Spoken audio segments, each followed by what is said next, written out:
Si tenéis alguna... Ahí lo tenéis. Si tenéis alguna preguntita, tenéis que dirigiros al chat, donde ahí las iremos recogiendo, ¿no? Y ya habrá unos moderadores en cada mesa que las irán coordinando y organizando. Os recordamos también que hay un sistema de interpretación. Si lo queréis escuchar en castellano o en inglés, tenéis los canales a los que podéis entrar según el idioma que queréis escuchar vosotros, ¿no? Y por último también pediros que cuando hagamos una pausa, por favor, no os desconectéis, sino que simplemente apaguéis la cámara y esperéis para volver, o sea, que os quedéis dentro de la sala de Zoom, ¿no? Empezamos ya. La jornada de hoy la vamos a abrir con la bienvenida a cargo de David Llistar, que es el director de Justicia Global y Cooperación Internacional en el Ayuntamiento de Barcelona, y Elena Romagosa, que es la presidenta de SETEM Cataluña. David, adelante. Moltes gràcies, Iago. Bon dia a tots i a totes els que esteu escoltant. En primer lloc, agrair al SETEM i a tot l'ecosistema d'ONGs, sindicats, xarxes europees que feu possible aquesta setena edició del Mobile Social Congress sobre l'impacte, diguem-ne, de la tecnologia electrònica i centrada en el mòbil en ocasió d'aquest moment de l'any en què Barcelona es converteix en capital mundial de la tecnologia celular o la tecnologia mòbil, no? Que, com sabeu, ha canviat molt les nostres vides, però requereix certs anàlisis per veure cap a on va i quins impactes està tenint, més enllà dels que de forma immediata podem veure al nostre voltant, no? Són temps de canvi extremadament accelerat. La distància entre avis i nens, i ho experimentem a les famílies, és brutal, inclús a l'hora de comunicar-se uns amb els altres. I hi ha un vincle entre aquests canvis culturals, educatius, polítics, i la tecnologia i el desplegament tecnològic. Hi ha una base diguem-ne tecnològica que pot arribar a explicar moltes coses d'aquest desbordant canvi cultural i polític. És veritat que si hi ha un tòtem tecnològic ara mateix ja no és ni l'ordinador ni és la televisió, és el telèfon mòbil, que ha permès a una part de la població mundial que no es podia costejar, per exemple, els ordinadors, tenir accés a aquesta multitud o aquesta mena d'espai ampli, aparentment obert, que es diu internet, que pots buscar qualsevol informació, que et pot salvar la vida quan necessites comunicar-te amb una sèrie de persones, com ara ho estan veient els companys ciutadans i ciutadanes d'Ucrània, que quan han de sortir de casa seva el que els queda, sobretot per seguir una mica l'evolució de l'amenaça, és el telèfon mòbil, i es comuniquen amb la seva gent amb el telèfon mòbil. Ho veiem amb la població refugiada que salta per la ruta canària cap a les Canàries i la seva base d'informació és sobretot el telèfon mòbil, i ho veiem en els camps de refugiats a Jordània, amb els sirians, que poden, diguem-ne, mantenir el pols del que està passant a través de les seves grups d'afinitat en xarxes socials. Per tant, el mòbil, diguem-ne, és un tòtem tecnològic que ha conduït a moltes transformacions. Jo volia només, abans d'acabar de presentar, col·locar dues dades sobre l'expansió del mòbil en llocs que no tenim tan controlats com, per exemple, el continent africà o les perifèries de les ciutats llatinoamericans. Perquè veiem una mica l'abast d'aquesta infraestructura, com s'ha expandit. La primera dada és que hi ha 5.220 milions d'usuaris únics que tenen smartphone, diguem-ne, que això fa el 66,6% de la població mundial que té telefonia mòbil. Vol dir que és una tecnologia molt extesa. L'altra dada que volia col·locar és el temps que es dedica un usuari mig del telèfon mòbil a diferents països, el temps que dedica al dia a estar connectat el telèfon mòbil. Jo no sé quantes hores esteu connectats vosaltres, jo estic moltes hores connectat, però hi ha alguns països que presenten unes estadístiques brutals, segons les dades del GSMA Intelligence pel 2021. El rècord el té els usuaris de mòbil a Filipines, que es passen 6 hores diàries. Després va Brasil, Tailàndia, Indonèsia, Colòmbia, Kènia, Nigèria, amb més de 5 hores diàries de mòbil.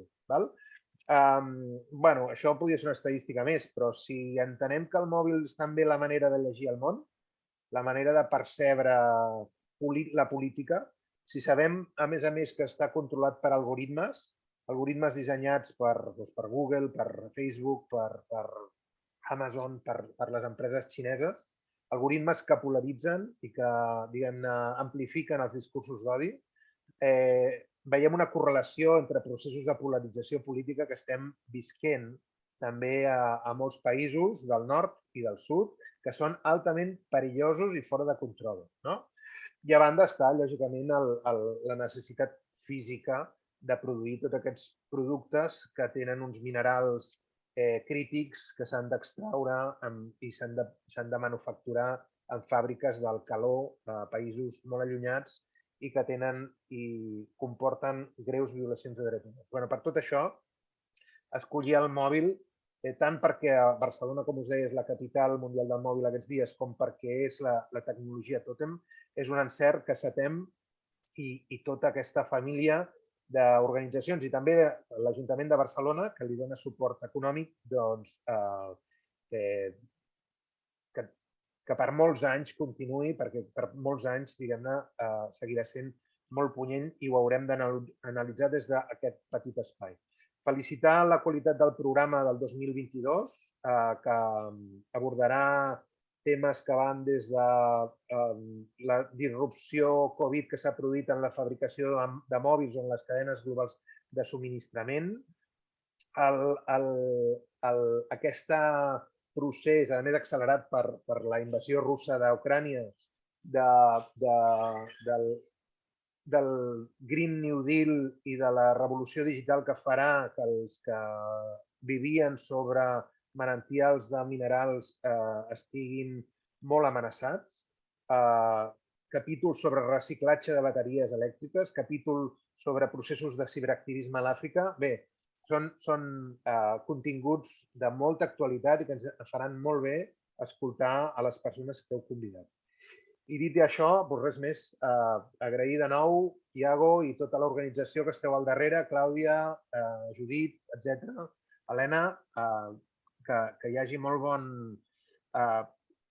social mobile social, sempre em costa l'ordre, i que aviat ens puguem també infiltrar dintre del mobile perquè tota aquesta unió d'empreses, estats, operadors, rebin també una visió alternativa, perquè, diguem-ne, el que hem vist és que ells això no ho celebren, no escolten aquesta altra part, tiren pel dret i tot això arrasa amb drets per tot el món.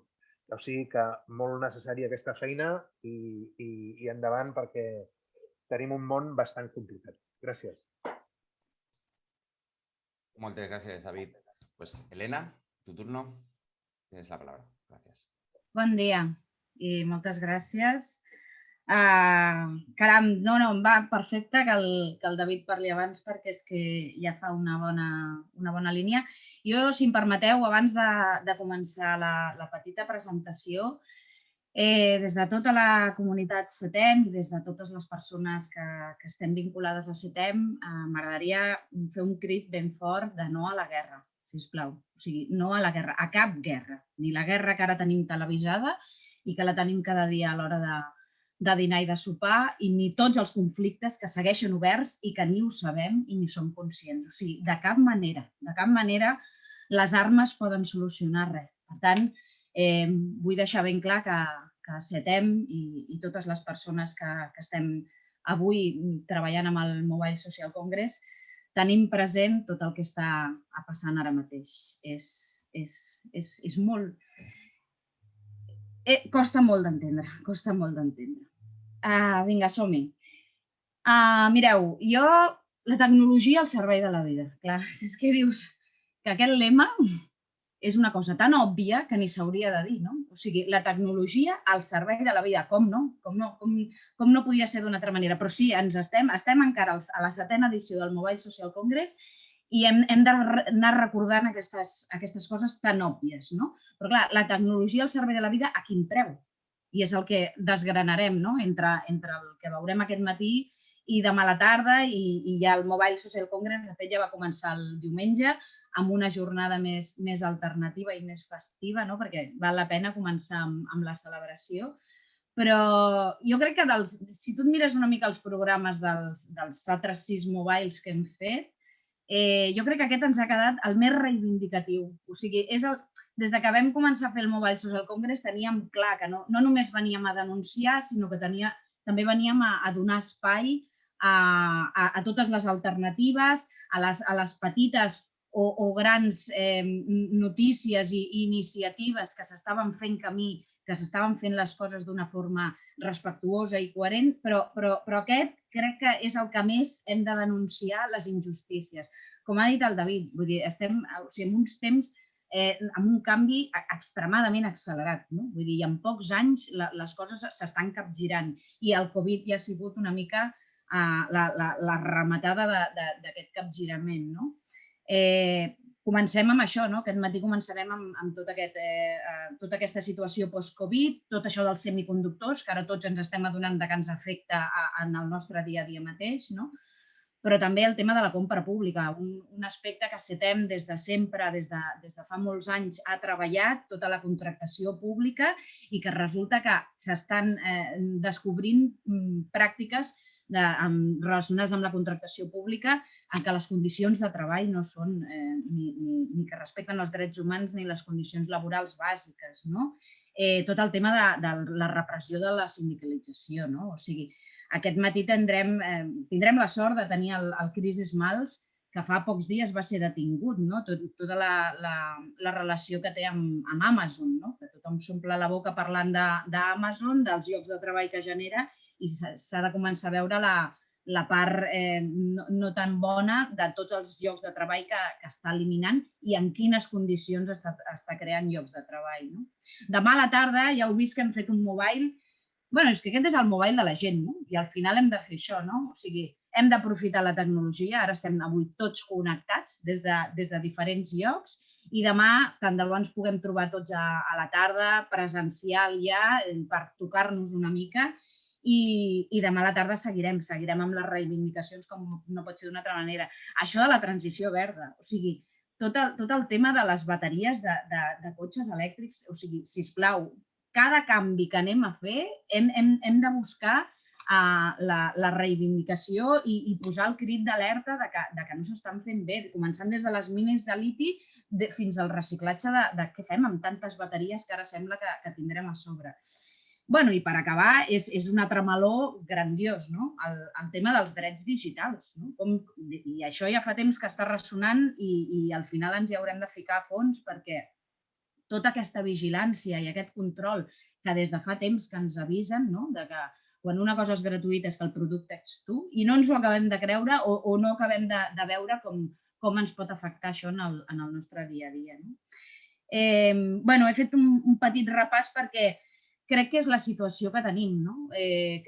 Jo fa unes setmanes tenia la sort d'escoltar la Yayo Herrero, que suposo que tots coneixeu. Ella estava en una xerrada parlant del col·lapse, al final tot bé relacionat, però va fer un apunt que em va sorprendre, jo almenys el desconeixia, i és que la mobilització social, ella deia, és un procés cíclic. D'acord? O sigui, el fet que la gent sortim al carrer, com si diguéssim, és una cosa cíclica, no sempre podem estar així. I ara diu que estàvem en un moment d'immobilisme, però que calia estar preparats i, sobretot, organitzats. Per què? Perquè el que sí que estava clar i el que sí que estava estudiat és que tot procés de canvi social sempre havia sorgit de l'organització de base. I aquí és on vull anar a petar. Aquí és on vull anar a petar amb aquesta petita presentació. I és que les organitzacions, totes aquestes entitats, totes aquestes xarxes que tenim, que treballem tot l'any, perquè ara fem el mobile, però és que estem tot l'any treballant en aquests aspectes. Totes aquestes entitats necessitem suport.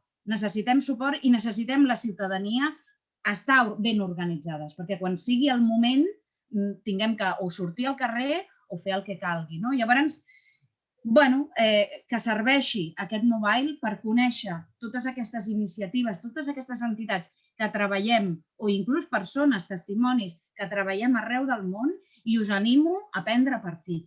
Això ens ho deia sobretot l'enyoradíssim Arcadi Oliveres, a prendre partit, a fer-se voluntari, fer-se soci, fer una petita aportació econòmica, estar a les xarxes al final. Vull dir, les xarxes ens les han posat en el nostre abast i és un gran instrument de difusió i d'altaveu de totes aquestes lluites.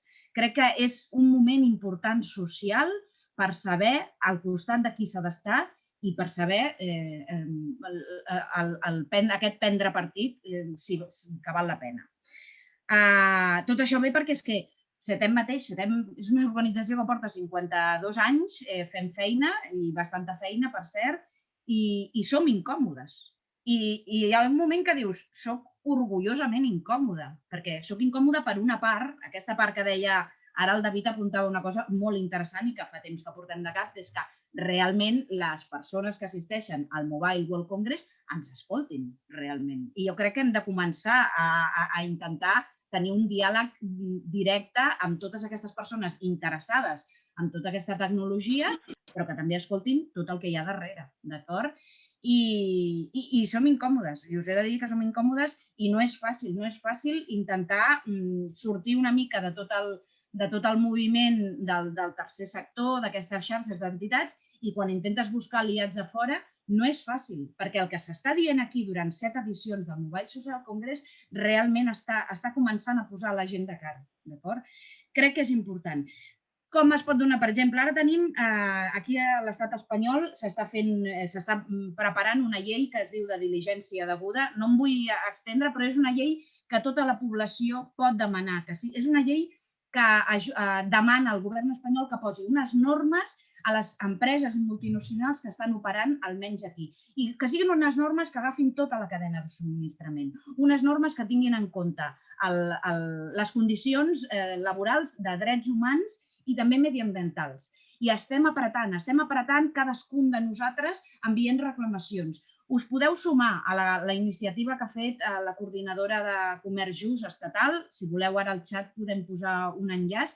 Són petites iniciatives que cada un de nosaltres podem. I és molt fàcil, és enviar un e-mail i estar pendent de totes les accions que s'hi fan. Hi ha moltes maneres de col·laborar i us demanem que, de veritat, si veieu que tot el que s'explica aquí al Mobile Social Congress, sigui amb SETEM, sigui amb qualsevol de les entitats que col·laboren amb nosaltres, xarxes, que col·laboreu, que mireu de sumar vosaltres també, perquè crec que val la pena. Aviam, em queden 2 minutets. Vinga, som-hi. Agraïments. Jo, sobretot, i d'entrada, com diu el David, la Clàudia Boix, la Judit Talvi, que són les dues professionals que tiren endavant aquesta edició del Mobile Social Congress. És una feina anual, és una feinada brutal, i des d'aquí, des de SETEM, ens sentim molt afortunats que estiguin amb nosaltres. Com no, la direcció de Justícia Global de l'Ajuntament de Barcelona, i en concret el David Llistar i la Carla Canal, perquè, com diu ell, l'Ajuntament fem una aportació econòmica. No, us he de dir que el compromís de l'Ajuntament, en aquest cas de la direcció de Justícia Global, va més enllà, perquè és un compromís per fer un seguiment i un enriquiment de totes aquestes qüestions que estem tractant. I agraïm molt aquest diàleg amb l'administració, que no sempre és possible, i amb el David i la Carla, perdoneu que us tutegi, però és que ja és així durant els anys i tant de bo que segueixi sent així. Evidentment, a tots els periodistes, al Iago, a tots els col·laboradors, totes les entitats que ens ajudeu a fer aquest dia a dia del mobile molt més interessant i molt més enriquidor. Mil gràcies. A tots els centres d'ensenyament postobligatori que han col·laborat amb el previ del mobile i que es connectaran també al mobile i estaran presents, i serà també una bona experiència per ells. Moltes gràcies. Com no, a totes les sòcies i socis de SETEM, perquè mantenen aquesta estructura des de fa 52 anys. Són més de 700 socis i no són temps fàcils, molts ens ho diuen, però agraeixen molt la tasca que seguim duent a terme. I ja per acabar, retorno a la Yayo Herrero, que va ser una xerrada espectacular, i al final ella va fer una reflexió, no? I diu, és que al final és una qüestió d'amor. I ens vam quedar així tots com parats. Sí, no estem parlant, evidentment, de l'amor romàntic, sinó és, i ho deia així, ho tinc apuntat, de la radical consciència i voluntat de que per a poder sobreviure necessitem fer-nos càrrec les unes de les altres. És tan senzill com això, no? Pensar els uns amb els altres i tenir cura els uns dels altres. Jo tinc el meu referent molt més proper, no sé, els que sou de fora potser no el coneixeu, és en Lluís Llach, té una cançó que és La tendresa, i a mi em desperta aquest sentiment empàtic i de tendresa vers a tota la resta. I ja no parlo només de persones, sinó també vers el terra que trepitgem, la terra que ens alimenta. Què poc ens importa el desplegament del 5G, que és el que ara segurament s'estarà parlant al Mobile World Congress, si per tenir aquest desplegament i que ens ajudi, en teoria, a estar més connectats, si per tenir-lo hi ha d'haver treball infantil, hi ha d'haver condicions laborals infrahumanes de totes les persones que estan fabricant i que estan fent possible això. Poc ens importa. Ho repeteixo, és el mobile de la gent. Espero que el disfruteu molt i bé, que sigui profitós per tots i moltíssimes gràcies per donar-me aquest espai. Moltes gràcies, Elena. Genial, además citando a referentes como Yayo, como Arcadi. Y vamos, yo creo que le has hecho un resumen perfecto de lo que van a ser las jornadas y sobre todo del bagaje e historia que, como digo, que tiene este congreso de grandísima importancia. Vamos a ir presentando ya, os voy a hacer un pequeño resumen. Bueno, mi labor en este evento va a ser como presentando, luego cada mesa tendrá su propio moderador, yo iré introduciendo cada uno de ellos y presentando las mesas, ¿no? Hoy vamos a tener 3 paneles en esta mañana. Un primer panel en el que hablaremos cómo el COVID-19 ha empeorado las condiciones en las fábricas, ¿no? Y ha puesto de manifiesto la fragilidad de esa cadena logística global, ¿no? Hablaba Elena del tema de los microchips, pero hemos visto en subidas de precios en muchas cosas, ¿no? Como esa globalización que nos vendieron hace unos años, que nos vendía que íbamos a poder traer productos de cualquier rincón del mundo a una velocidad muy rápida, pues el COVID ha mostrado cuáles son sus fracturas y sus fragilidades, ¿no? Otra segunda mesa donde se hablará de compra social pública socialmente responsable, ¿no? Que como ha comentado Elena, también es un trabajo que se lleva trabajando desde SETEM y otras organizaciones desde muchos años, y aún así parece que no, a las administraciones públicas todavía les cuesta hacer este avance, ¿no? En este panel hablaremos del dinero público gastado en contratos de servicios cloud a empresas como Amazon, ¿no? Amazon Web Services, que es una de las mayores alojamientos de información del planeta, así como el trabajo forzado que sufren los Uigur, ¿no? Detrás de marcas muy conocidas. Y una tercera mesa sobre las experiencias de diversos líderes sindicalistas que están haciendo frente a las prácticas antisindicalistas de grandes empresas como Amazon o de sus propios gobiernos, como es en el caso de Filipinas. Pasamos entonces a la siguiente mesa,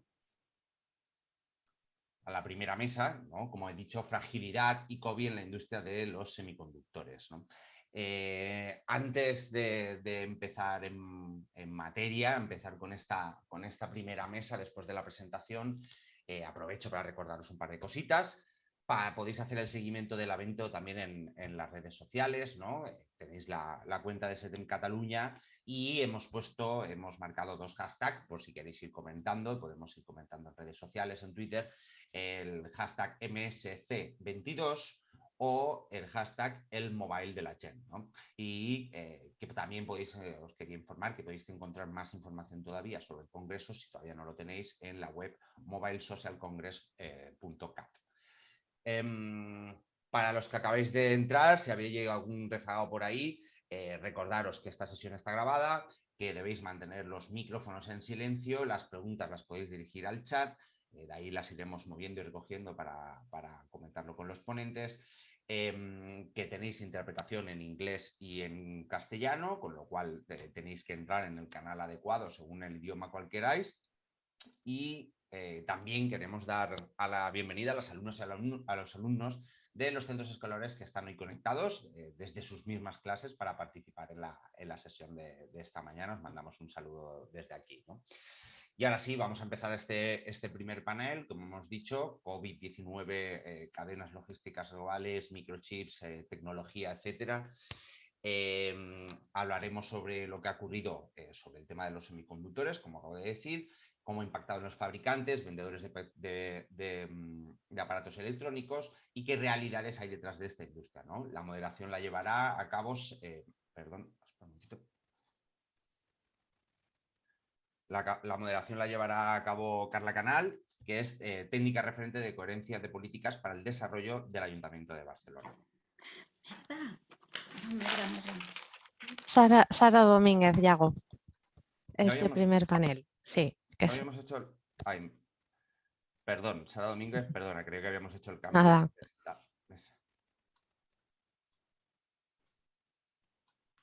Disculpadme. Perdón, Sara Domínguez García, ella es ingeniera en automática electrónica industrial con un máster en investigación en ingeniería eléctrica, electrónica y control industrial, con más de 10 años trabajando en el diseño y gestión de productos electrónicos, responsable de desarrollo de negocios y operación de la startup Tecne y activista en Ingeniería Sin Fronteras y SETEM Cataluña. Disculpad. Muy bien, muchas gracias por la presentación, Yago. Y bueno, pues también, como siempre, muchas gracias a SETEM, ¿no?, por organizar un año más este gran congreso y hacernos partícipes de ello.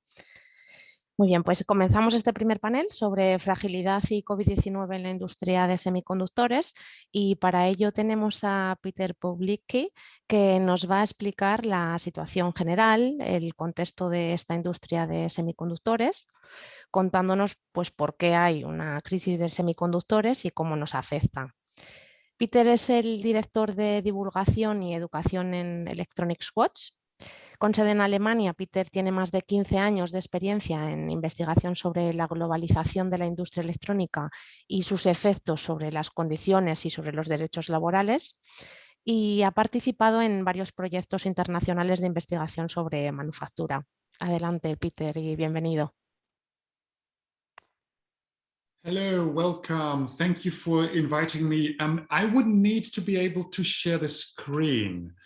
And I'm currently not able to, so you would need to make me co-host or host. That would be good. So, but I can already start a bit. So yes, I will tell you a bit about semiconductors. This is by chance. I've been looking into this industry for the last 15 years at least, and currently people are actually interested in semiconductors. So that's I like that. So as Sarah said, I will give you a bit of a global overview. So first, what are semiconductors? This is actually a very broad field. You might have heard about companies like Intel that produce the central processing units in your desktop and laptops, but semiconductors are actually much more diverse. They are very complex, high-tech stuff, but it is also technology already known in the 50s.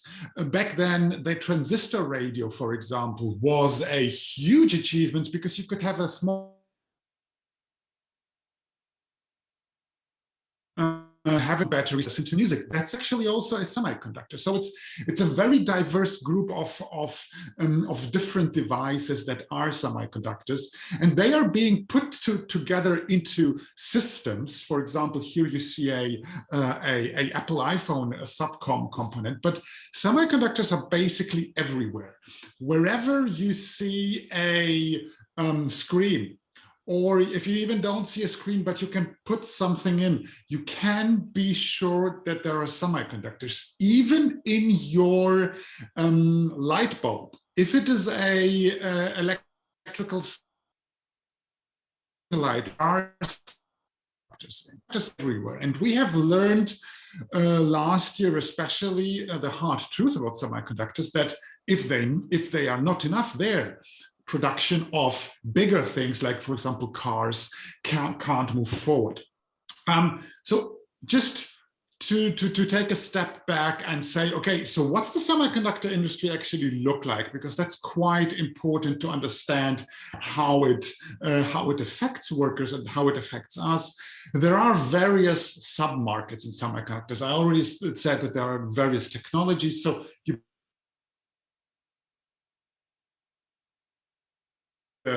stuff on your smartphone, that's where you store things. There are things like logic, there are things like micro devices.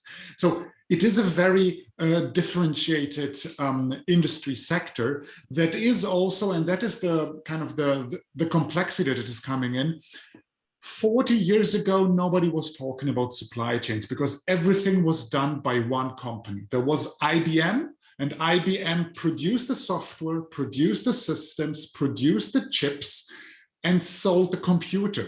Currently, the supply chain means that it's individual companies. That is a factor of capitalism, outsourcing, driving down cost.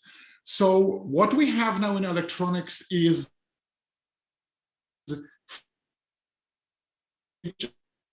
you have a specialized company. And the interesting thing about semiconductors is even within the semiconductor production process that is, as you see here, design, fabrication, and assembly. And it's much more complex actually than that, but that's kind of the big one. So design means you engineer the chips. Fabrication means you produce the wafers. And assembly means you cut the wafers and put them into the plastic. Companies like Intel are called IDMs, or integrated device manufacturers. They do steps within one company. But over the last 30 years, since the 80s, this has even divided. So there are companies like Qualcomm. Qualcomm just designs chips. They have nothing to do with manufacturing. When they have designed a chip, they go to a company like TSMC in Taiwan, which then will manufacture the chip, and then they go with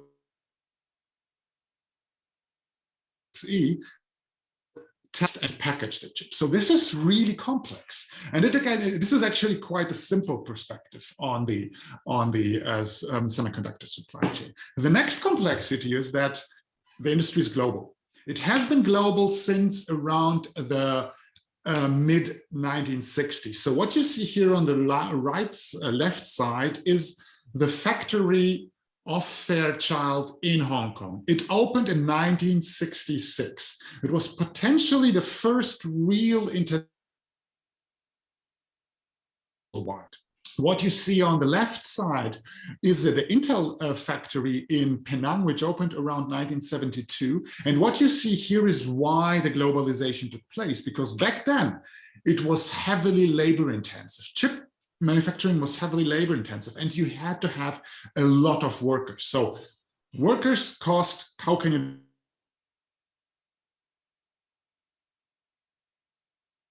what you see in the middle are these white men. These are the engineers and people that have founded Fairchild and also Intel, and they are all linked.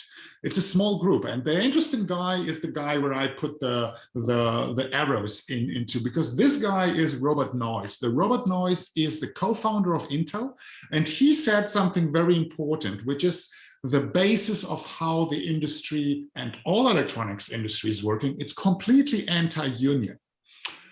And he said remaining anti- or non-union is an essential for our company. This said back in the 70s. So this is the ideology of this industry, unfortunately. And they have been voicing this very clear and very loud over the last 40 years and 50 years. How did it look? Silicon Valley actually in the 60s and 70s and even 80s had a lot of manufacturing. So this model of unskilled work, of low wage work, of subcontracted work, this was established in Silicon Valley and then globalized over the entire world. We had a lot of women of color. Women are actually the highest share in electronics is women, but they always have the low-end jobs. Immigrants right now in electronics, and what Lennon will talk about in more detail. We had obviously undocumented workers, which basically means illegal immigrants have been working in the electronics industry from the beginning, and a lot of documented migrant workers. This was all done to drive down costs. That's kind of the most important part. Drive down costs as fast and as good as possible. And what you see on these pictures is the union activity. There was always a drive to unionize workers, even if there was the anti-union stance. And there was a lot of inter-community work in the Silicon Valley, because you had all these communities. You had the Mexican people, you had the people from Vietnam, you had the Filipinos, you had the Koreans. They were all working in one industry. So the union was trying to unionize also by building bridges. This was back in the 70s, 80s. Then the industry globalized, and this is what has happened last year in 2021. I just put some instances where we had documentation of semiconductor companies in these countries where there was a COVID infection taking place and documented via several. So we always looked into several news outlets. And what you see here is that it was a huge was rampant in the industry. What you see here in red are actually the people that died in these factories. And these weren't some kind of so-called Chinese factories that were in China. No, STMicro, where we saw 19 people dead in Malaysia, is a French-Italian company that is headquartered in Switzerland. So this whole story about the labor conditions are bad in China, that's just completely, that's ideological warfare.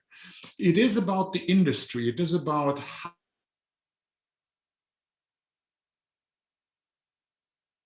in Vietnam, we saw there are also a lot of electronics manufacturing and also semiconductor manufacturing in Vietnam. What we saw there is that workers were actually forced to live in the factories. And they had to sleep over, and it was kind of in the industry or business press, this was kind of nice story. They are sleeping over. And then there was the story, oh, Intel had to spend 6 million in just 1 month to organize the hotels for workers. And 6 million sounds a lot, until you see what the CEO of Intel received as an entire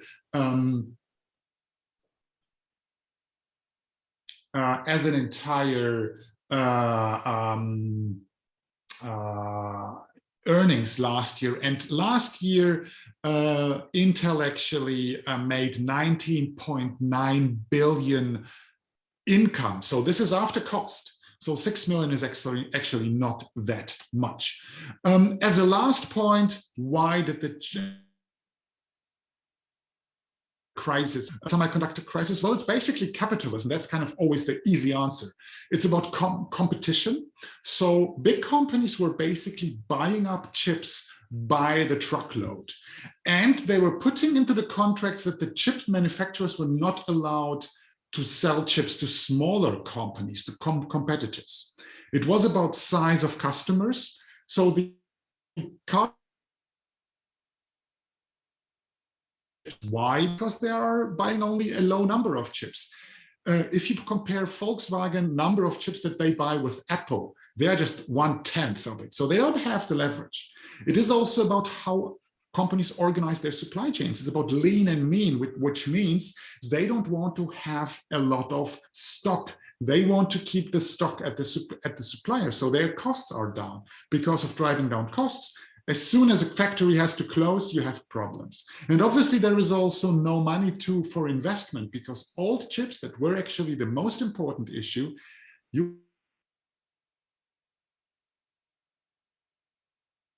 chips, but they are necessary for the entire system. So there is a capitalism problem. There was obviously more demand because everybody was working from home, not everybody. People that were able to work from home were working from home, more demand on this. There was geopolitics. You might remember Trump. anti-China policy to exclude specific companies from technology. So this meant, for example, that Huawei was not allowed to buy chips anymore. This resulted in Huawei, before this kicked in, Huawei was buying chips by the shipload. So they impact on the chip market. Last year we had strange weather in Texas. There was a huge winter in Texas over a week, which basically meant that power grid went down, and there is a lot of chip factories in Texas. Once the power goes down, a chip factory needs around, if it's for 1 or 2 days, they need around 2 to 4 weeks to ramp up again. If it's for longer, and this was for a whole week, they need months to get online again. This is super high-tech stuff that is happening. And then there was also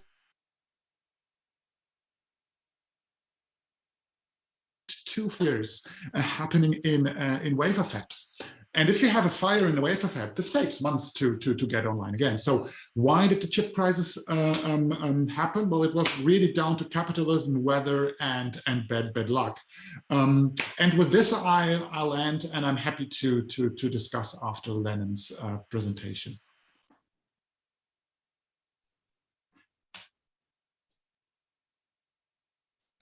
Muchas gracias, Peter. Bien, ahora ante esta crisis de semiconductores se están construyendo nuevas fábricas en diferentes partes del mundo, ¿no? Ante la prisa de abordar la gran demanda de electrónica que existe hoy en día.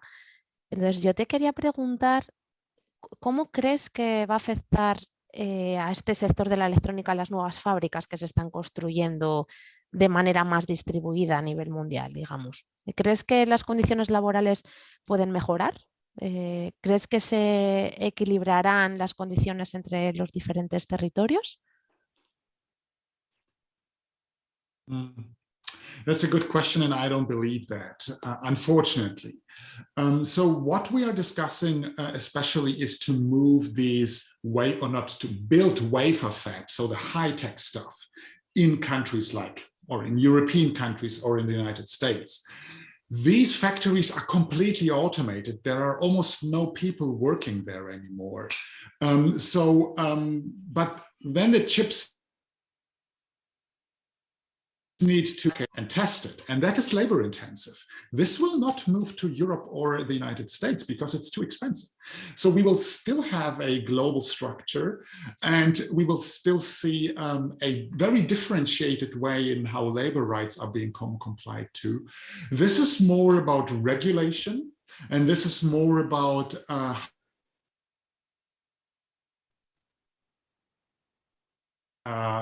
companies are willing to pay to specific parts of the supply chain so they can pay workers.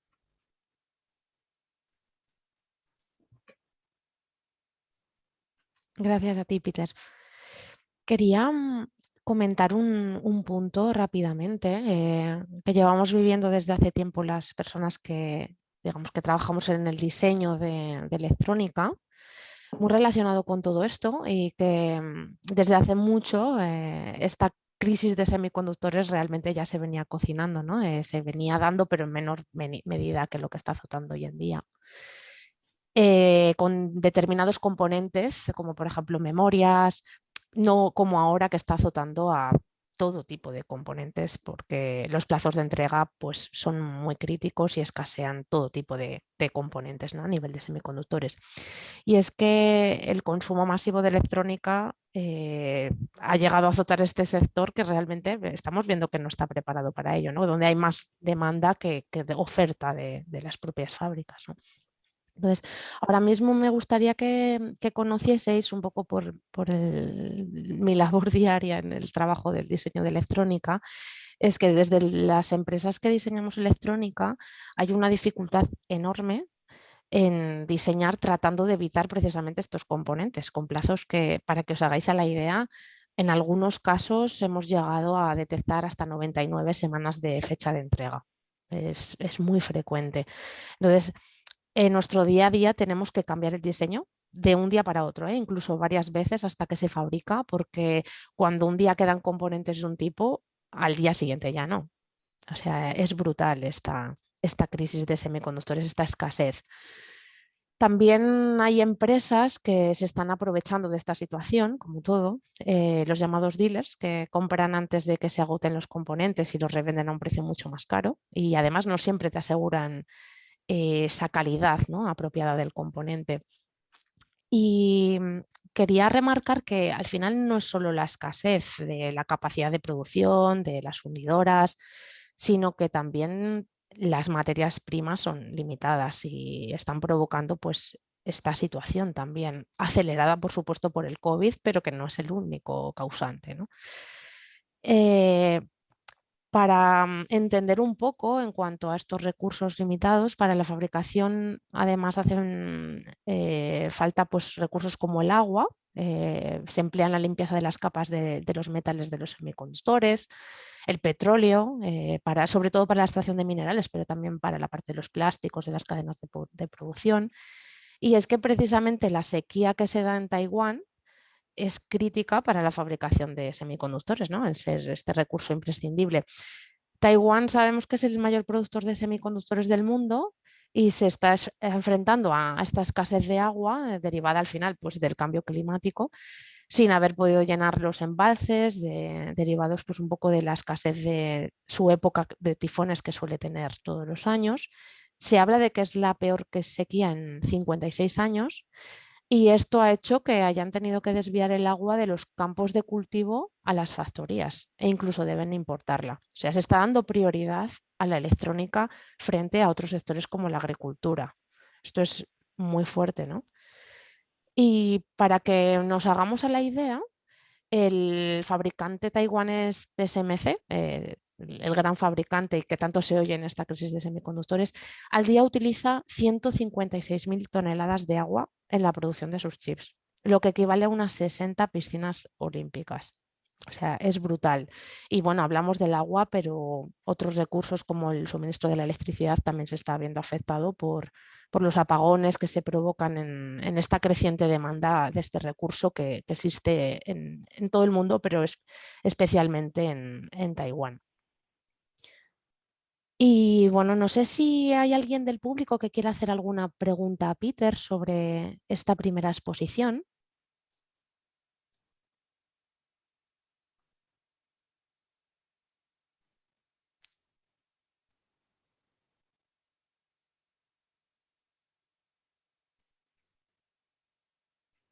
Muy bien, si no hay preguntas, continuamos sobre el siguiente ponente. A continuación vamos a dar entrada a Lennon Won, que nos hablará de los refugios para las personas migrantes que trabajan en las fábricas de Taiwán.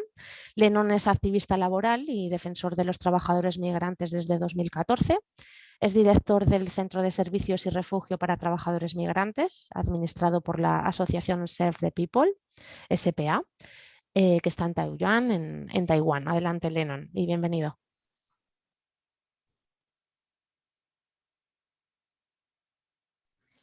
Yeah, thanks a lot, Sarah and Peter and everyone. Please allow me to share. Yeah, okay, I can now. Okay, I cannot enlarge, so let's just keep it there. Thanks a lot for having this chance. So let's talk about the migrant workers in Taiwan. Myself, I'm working in SPA. It's a labor organization in Taiwan. Okay, so firstly, some facts about the migrant workers in Taiwan. Okay, I think most of you don't know this. The employers of the factories who hire the migrant workers, they don't need. Okay, most of them, I won't say maybe 100%, but most of them, they don't need to pay anything to the placement, to the agency, to the recruitment agency. While you hire a caretaker, you need to spend some money, but for the employers of the factories, they don't need. Everything about the managing, about the dorm, about translation, about the migrant workers in the factories are done almost freely by the agencies. And the employers, they can even take the kickbacks, means the money. Okay, they hire the workers, they don't need to pay, but they are paid. How could that be? How could the services, how could the works be free? Of course, it's not free. All of the money are paid by the migrant workers. So that's one of the fundamental reasons for the placement fee for the migrant workers in Taiwan, and maybe as well in other parts of the world. So what do? We are a labor organization, and since 2014, we started the shelter or the service center and shelter for migrant workers. Now we have 3 shelters for Filipino, Indonesian, and Vietnamese workers separately. So in the past 8 years, we shelter for more than 1,600 workers. We help them to file a case, to be sheltered, and follow up their labor, civil, or criminal cases. At the same time, we also try to help them to organize. Now we have one national union for the domestic workers, and we also have a factory workers union. That's for Indonesian workers. We have another organization for the Filipino factory workers, and we might help to other unions as well in the near future. These are some simple demographic features of the migrant workers in Taiwan. They are mostly from the 4 countries. Okay, all of them are from the 4 countries. You can see the manufacturer side and the social welfare. Manufacturer includes most of the factories. So we are focusing this part today. But at the same time, I just let you know that there are also more than 225,000 who are working in the social welfare, and most of them are domestic caretakers. Okay, this diagram doesn't include the fishermen in the far distant water. Okay, they are not under the labor. So among them, the biggest is in number is Indonesians, and then Vietnamese, and then Filipinos, and then Thai workers. And what did we find from the electronics workers and industry in Taiwan? We know there are many RB brands, their members, RBA will do the audits among their suppliers in Taiwan. And some big brands such as Apple, they will do the audits too. And we know the ILO forced labor indicators. But there are some points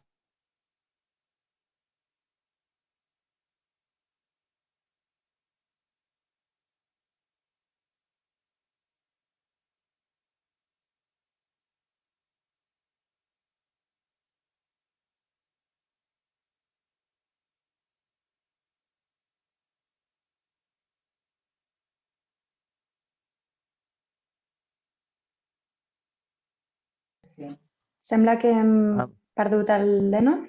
Un segon. I'm very Lennon, sorry. It's all right. Are you back? I'm sorry for. Yeah, I'm back. It's I'm okay. sorry We can hear you now. internet. Thank you. Don't worry. Okay, let's just continue. I don't know where I was stopped, but anyway, I will continue here. The first thing we found among our interviews with the migrant workers in Taiwan is the night shift. Most of the night shift works are done by the migrant workers, and most of them, they don't change. Okay, the shift is not changed. So which means if you are in the night shift, you are in the night shift forever for the 3 years, unless there's a big thing. Okay, and usually then there's a differential. If the Taiwanese, they do the night shift because of the inconvenience, they will be compensated for a night shift differential. But this differential is much smaller for the migrant workers. And in many cases, there's not a single dollar. Okay, so it's very unfair. And the second thing I will say is the discrimination and violation of the maternity rights, which means that if any female migrant worker is pregnant, she might encounter the difficulty, she might encounter the intimidation, which the employer or the broker will persuade her to go home. So many of them, they end up to have abortion, or some of them, they will choose to so-called run away, means that they just leave the employer's place by themselves, okay? Because the environment is very unfriendly for the birth or the child care for the migrant workers at all. And okay, so about during the pandemic time, I make it very short. There are something that, okay, from the regulation for the migrant workers living in Taiwan, is like this. It's very, very simple and very tough, actually. You just need to offer any migrant worker for averagely 3.6 square meters, okay? And each 15 to 25 persons with one toilet. So it's very easy to see the migrants. They are in a very long queue waiting for the toilet or shower before or after the work. It's always crowded, maybe 8 to up to 20 persons in one room. These are some pictures from the migrant workers. I didn't fabricate the pictures. So you can see it looks very crowded and sometimes very dirty, very disgusting, and like this. This is very common. Maybe you will feel why there are so many cloths, because most of them, they are in double beds. Okay, so they only have one small space inside the room, and there's no privacy. Even there's only one sex, okay, only men or only women in one room, but there's no privacy. So usually they will use a cloth or maybe a cardboard paper as in the right side to cover their space, so they can have some tiny privacy. And this happened in KYEC, one of the biggest semiconductor company, which there was the outbreak of COVID-19 last year, when the workers they have been quarantined and went back to the dorms. They saw this. Their belongings has been thrown outside. The company said, well, because they need to move the workers to different places to have bigger rooms or fewer people in one room, but they treat them like this. And when they were moved to another place, it's not even prepared. So they have to sleep maybe a few nights like this without any proper bed. So why the living condition is so bad? Because the employers don't pay. Everything was paid or everything was done by the brokers, by the agency. That's the root cause. That's the fundamental reason. And during the pandemic time, the discrimination was rampant. This is okay. Because of the local outbreak, some of the local politicians, they announced a ban for mobility. So this one, as a county mayor in Miaoli, that's a northwest county of Taiwan, which locates a lot of semiconductor companies. He announced a county-wide ban for migrant workers to go out. If the police found any migrant on the street, the employer will be fined. And ASC, as another example, as one of the biggest semiconductor company, they fired 2 workers for the TikToking. They because there was a ban, they can only go from the company to the dorm every day. So several girls, they are all lady workers. Several girls that they just made fun. They made something like this. They made a video on the way to the company and said, they typed in Tagalog. They said, oh, do you know how to get out? Just wear the uniform and wear the badge. The guard won't stop you. And they were fired. And we had a small survey to the workers during something like June and July last year for 2021. We found something very significantly from the results from the Filipino workers, for example. The number of, well, in general, the workers who cannot go out was much bigger. And we can see from the numbers. Okay. As you can see, that's before the COVID-19, there were 34.9 workers that couldn't go out at all. You might be surprised. Yes, that is in Taiwan, because especially for the domestic caretakers, they are not under the labor law. There is no compulsory day off, so they couldn't go out. I didn't separate the occupation. So supposedly, maybe many of them are caretakers who answered yes. Also, even before the pandemic, there were about 1/3 of the workers who answered this survey. They couldn't go out at all. And after the pandemic or during the pandemic, it became 60%. So almost doubled. Okay, almost double. It's quite big. Okay, and okay, that's all for my presentation. There are some pictures we had before. Migrante Taiwan is a group we work with. This is a Filipinos migrant workers organization. Almost of these pictures, the founding of our shelter. most of these pictures are quite old, some years ago. These are from 1 Billion Rising. Maybe some of you have heard of it. It's an event for stop the violence against the women all world. So we had this kind of activity, flash dance in the Taipei train station. It's a very hot place for the migrant workers. Okay, so I think that's all for my presentation, and welcome for any discussion and question. Thanks a lot. Muchas gracias, Lennon. Hemos visto precisamente aquí al final de tu presentación que gran parte de las personas de las fotos son mujeres, ¿no? Choca que en el sector de la electrónica, en la parte de más de los departamentos de ingeniería de los fabricantes, es precisamente todo lo contrario, ¿no? Donde predominan los hombres. ¿Podrías contarnos por qué suele haber tantas mujeres en la fabricación? Yeah, thanks for your question, Sarah. Yes, it's true. Well, as you see, both of them are women. But actually, these photos are not all the workers from the semiconductor, but even in the semiconductor industry, yes, it's true. Most of them are women. Why? There is a stereotype, belief, concept among the industry, among the businessmen.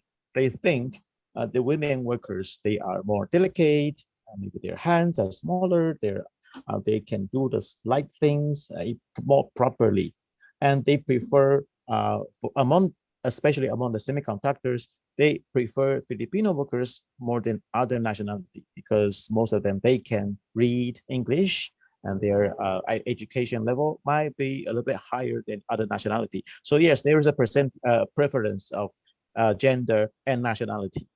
Yes.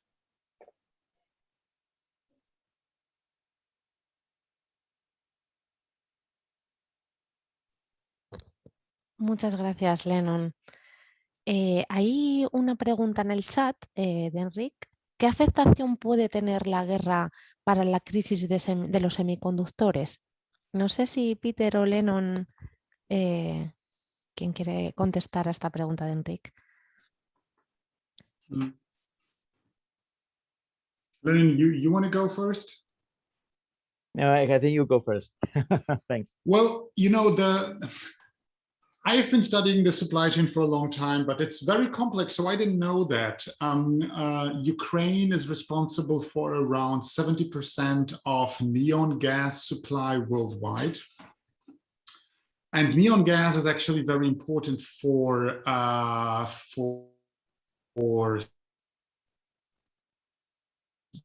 the lasers that are being used in semiconductor manufacturing. So we have had now news in the business news about companies like Micron, for example, which is, I think, the third biggest memory supplier right now. They have already, before the war started, they have already had a publication on "We have diversified." Now, ASML, the biggest machine supplier to semiconductor manufacturing, they said they only are dependent on 20%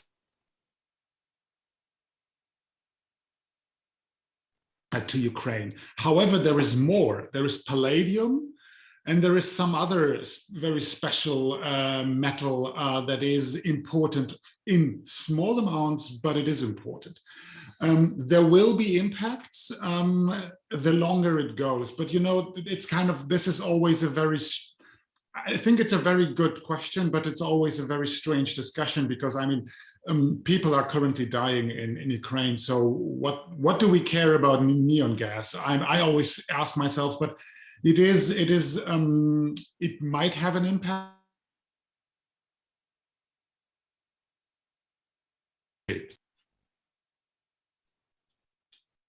Muy bien, Lennon, no sé si quieres aportar algo más a esta pregunta. Maybe a little bit.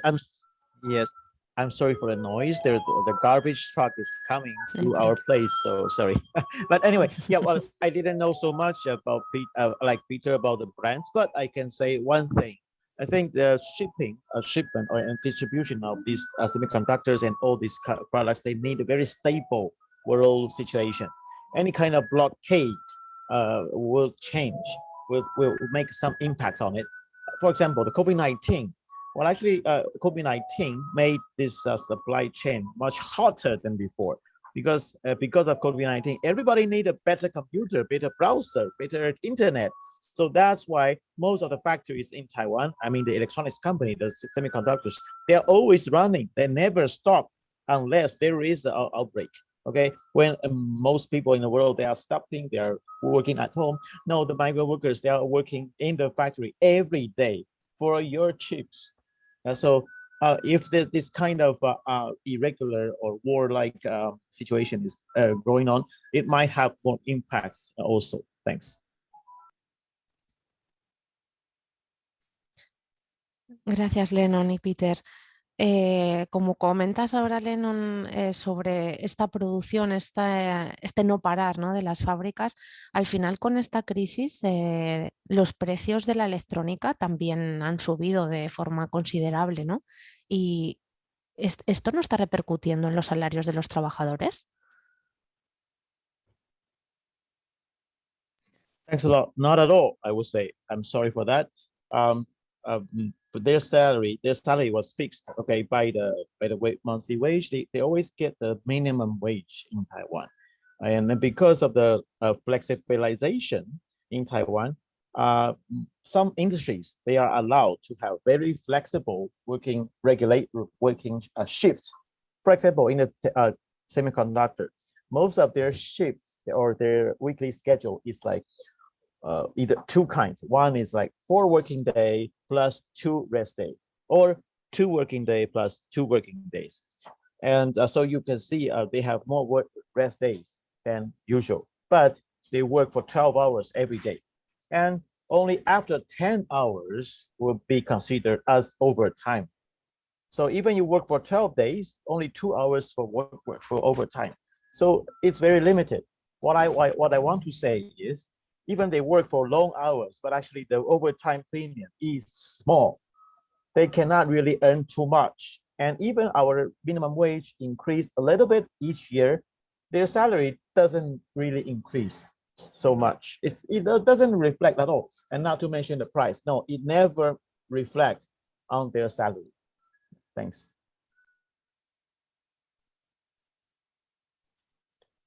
Gracias, Lennon. Al final, todos estos impactos de la fabricación de la electrónica, nosotras como consumidoras también jugamos un papel importante, ¿no?, dentro de ello y sus consecuencias. Creo que es importante que lo primero nos informemos, como precisamente estamos haciendo aquí todas y todos ahora, ¿no?, porque nos hemos acostumbrado a un consumo frenético de electrónica insostenible, ¿no?, muy difícil de sostener, con este mercado de dispositivos perecederos, además, que no están diseñados para durar en muchos casos, que además han incentivado pues que aún haya más consumo, ¿no? Han alimentado toda esta cadena y, bueno, llegando a este límite del que estamos precisamente hablando ahora, de no dar abasto en las fábricas y tener que construir nuevas fábricas. ¿Qué nos recomendáis a los consumidores de electrónicas? ¿Qué podemos hacer ante una situación así?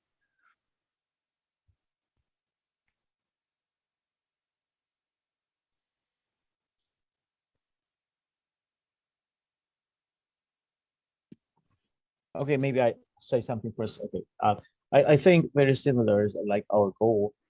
We hope everyone, all consumers, can be conscious consumers.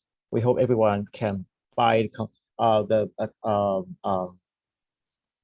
products that is not exploiting the workers. But how to do it? How to know it? We need to have more auditing works, more revealing, more transparent information about the supply chain. And we hope that all the consumers in all around the world can pressure their own government to pass the due diligence law, the human rights due diligence law, right? Like in Europe. If every country has this law, I think the factories, they have to change more and more to cope with it, or they will lose money. They will lose the business. Yeah, thanks. I think so too, that's kind of the right way to go. There is a big challenge with electronics. I always use this number. last year, around 1.5 billion smartphones were produced. So the choice whether you buy one brand or another brand, it's not a big choice. Plus, these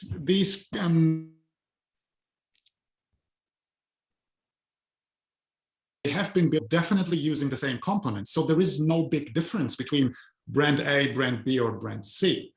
So, but to not be fatalistic about it, what you can do is push for human rights due diligence regulation. And what you can also do is the work that Electronics Watch is doing is with public procurement.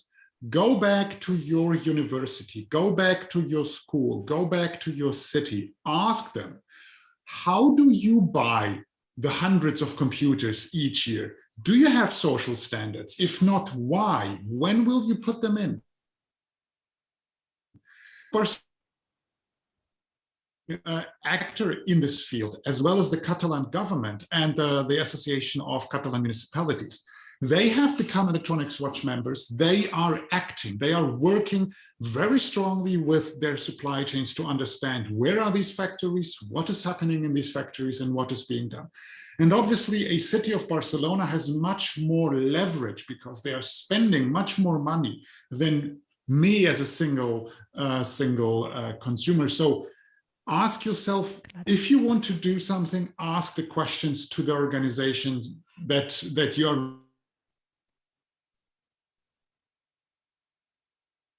spending tax money. So it's spending the money you pay for. So they need to be.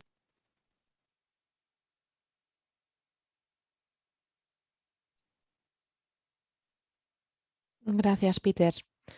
No sé si hay alguien más que quiera hacer alguna pregunta. Veo que en el chat hay dos preguntas para Lennon. Por una parte, Judith pregunta si administráis refugios para trabajadores migrantes, ¿cómo funciona esto? ¿Y cuáles son los desafíos a los que se enfrentan? Yeah, thanks a lot for these two questions. Well, make it very, very brief.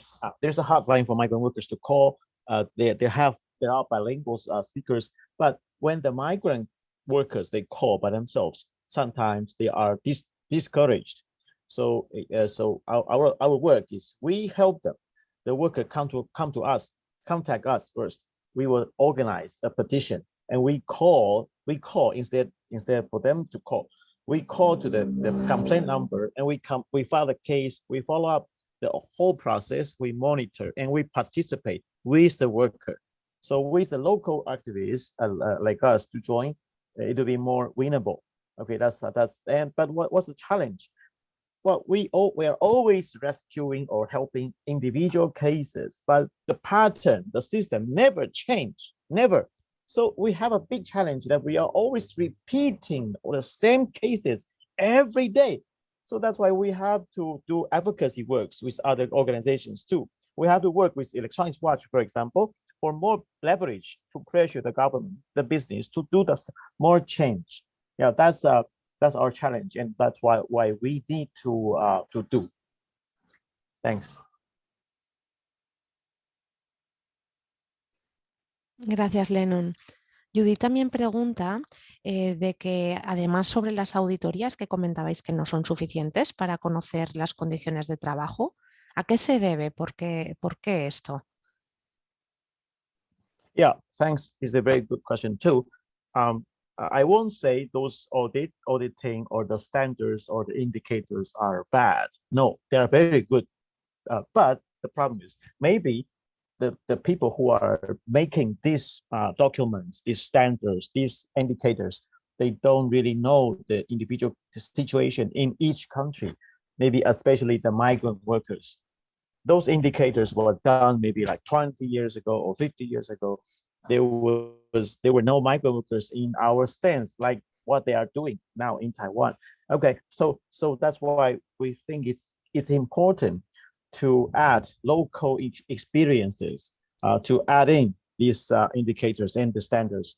So everybody know, because before we actually many of the companies, they have been audited regularly by RBM, by other third-party companies, but they never, the points I raised, was never shown to them, never, not even one.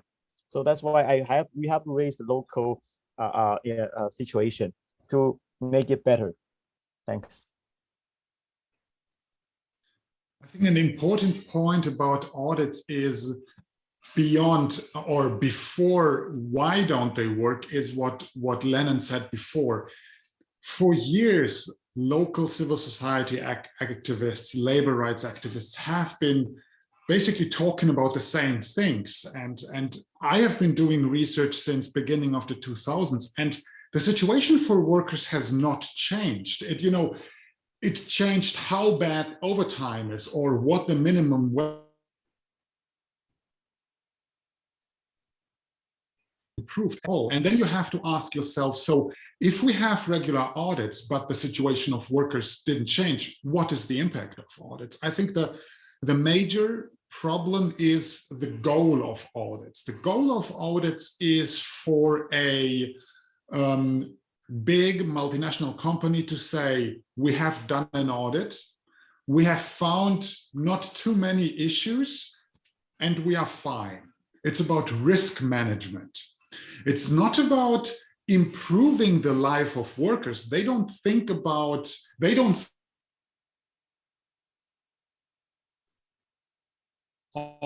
you want to improve the work, the life, work, and labor conditions of workers. They start with the premise, what's the risk and how can we manage it?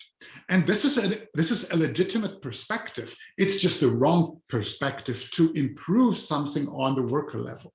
And there is also, with the experience we have with the RBA and the various companies we engage with, there are also many other issues. So Lennon already talked about the standards that they look at.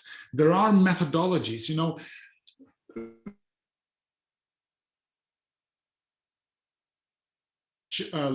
they have a boss. They have to sometimes do two factory audits per day. What do you expect if you run through a factory and then have to run in the afternoon to the next factory? It's not possible. Then this is a business. You don't want to lose your business partner. So if you provide them with a super bad audit report, that's not good. That's not what they want to hear, because if they hear it, they will be responsible for it. And then there is, when we talk with the industry, there is a very strange thing.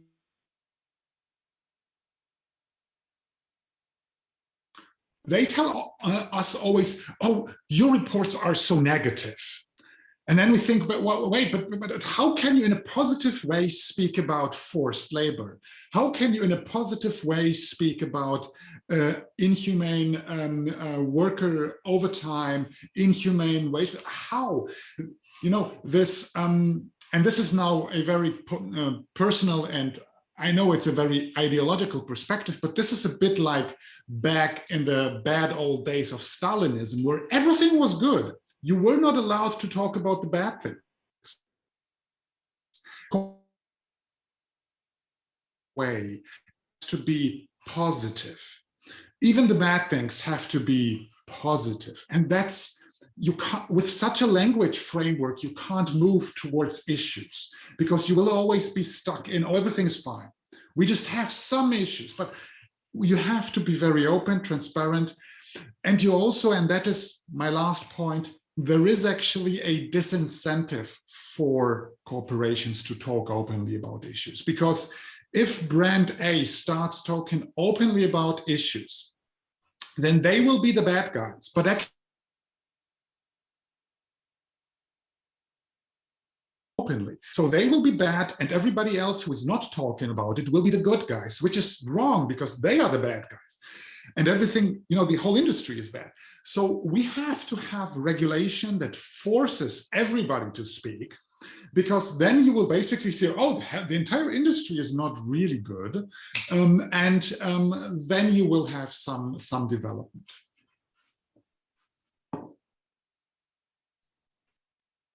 Muchas gracias, Peter. No sé si hay alguna pregunta más del público. Nos quedan nada 2 minutillos para cerrar este panel.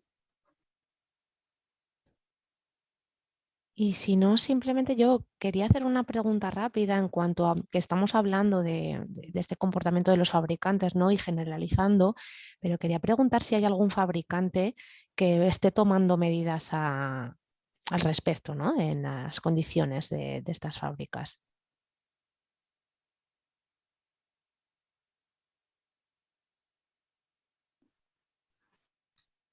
Well, there is, at least from my perspective, there is an organization that is called Fairphone.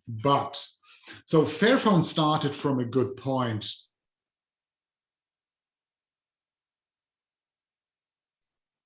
They have developed, obviously they ran into huge problems because they are a tiny organization. They produce in 3 years as much smartphones as Samsung is producing in 1 day.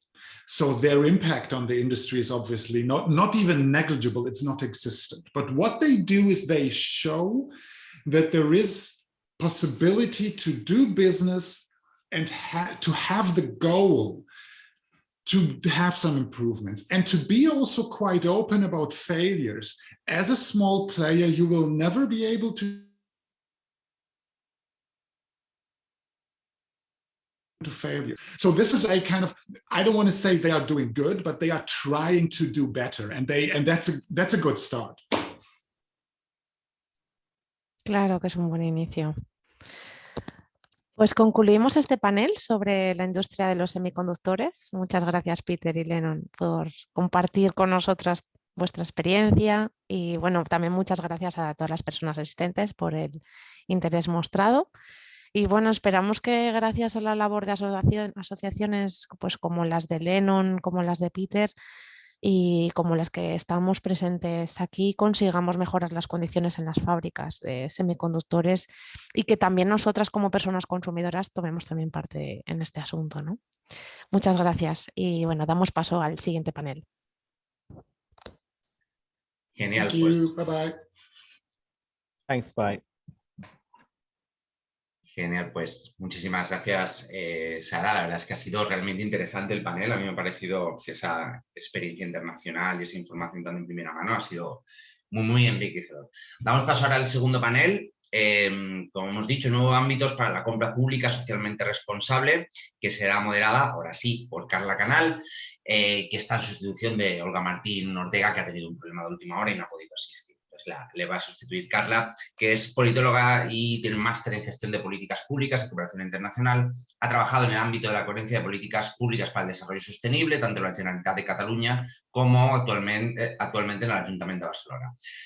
Anteriormente también trabajó en proyectos de cooperación internacional y educación por el desarrollo en diferentes organismos y actualmente trabaja en la Dirección de Justicia Global y Cooperación Internacional del Ayuntamiento de Barcelona, ¿no?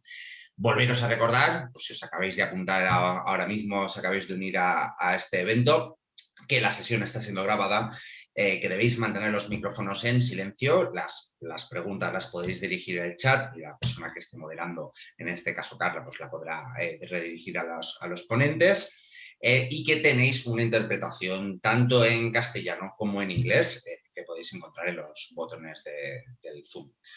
Pues Carla, si estás por ahí, yo te doy paso. Muchas gracias. Bueno, buenos días. Ahora estamos en la mesa sobre compra pública socialmente responsable y tenemos dos intervenciones. La primera tratará sobre cuánto dinero gana Amazon de contratos públicos en Europa y la segunda sobre el trabajo forzado Uigur, también relacionado con la compra pública. Entonces, la primera intervención será por parte de Stan, sí, no sé pronunciar su apellido, no voy ni a intentarlo. Stan es director de Política e Investigación de Uni Europa y profesor invitado de la Universidad de Gant. Investiga sobre la negociación colectiva, la participación de los trabajadores y trabajadoras y la contratación pública social. Anteriormente trabajó en un instituto sindical europeo. Stan, si estás aquí, podemos empezar y después presentaré a Christine Talbo. Yeah, good morning, everybody. I'm Stan de Spiegelaar. I hope you hear me well. I would like to share my screen to give a small presentation, but that seems to be not possible for the moment. So I don't know if the technical people can give me the right to share my screen. Then yeah, that seems to be possible now. So I hope you can see my presentation right now. Okay, just give me 1 sec. I need to organize my stuff. Okay, so I'm Stan de Spiegelaar, and I'm going to talk to you about public procurement, and mostly the money that Amazon is getting from public procurement. But I will take the opportunity to give you a little bit of a broader view. So I'm not only going to talk about this research that we've done, but I'm going to talk about Amazon in general.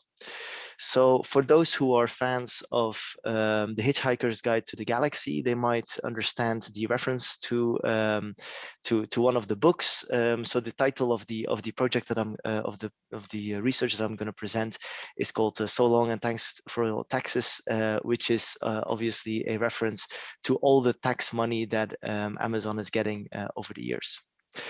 Now I'm going to start with a little quiz. So I hope you can give your reactions via Zoom. So the first question that I have in terms of the quiz is how much, according to you, how many people are working in Amazon in 2020? And you can react via your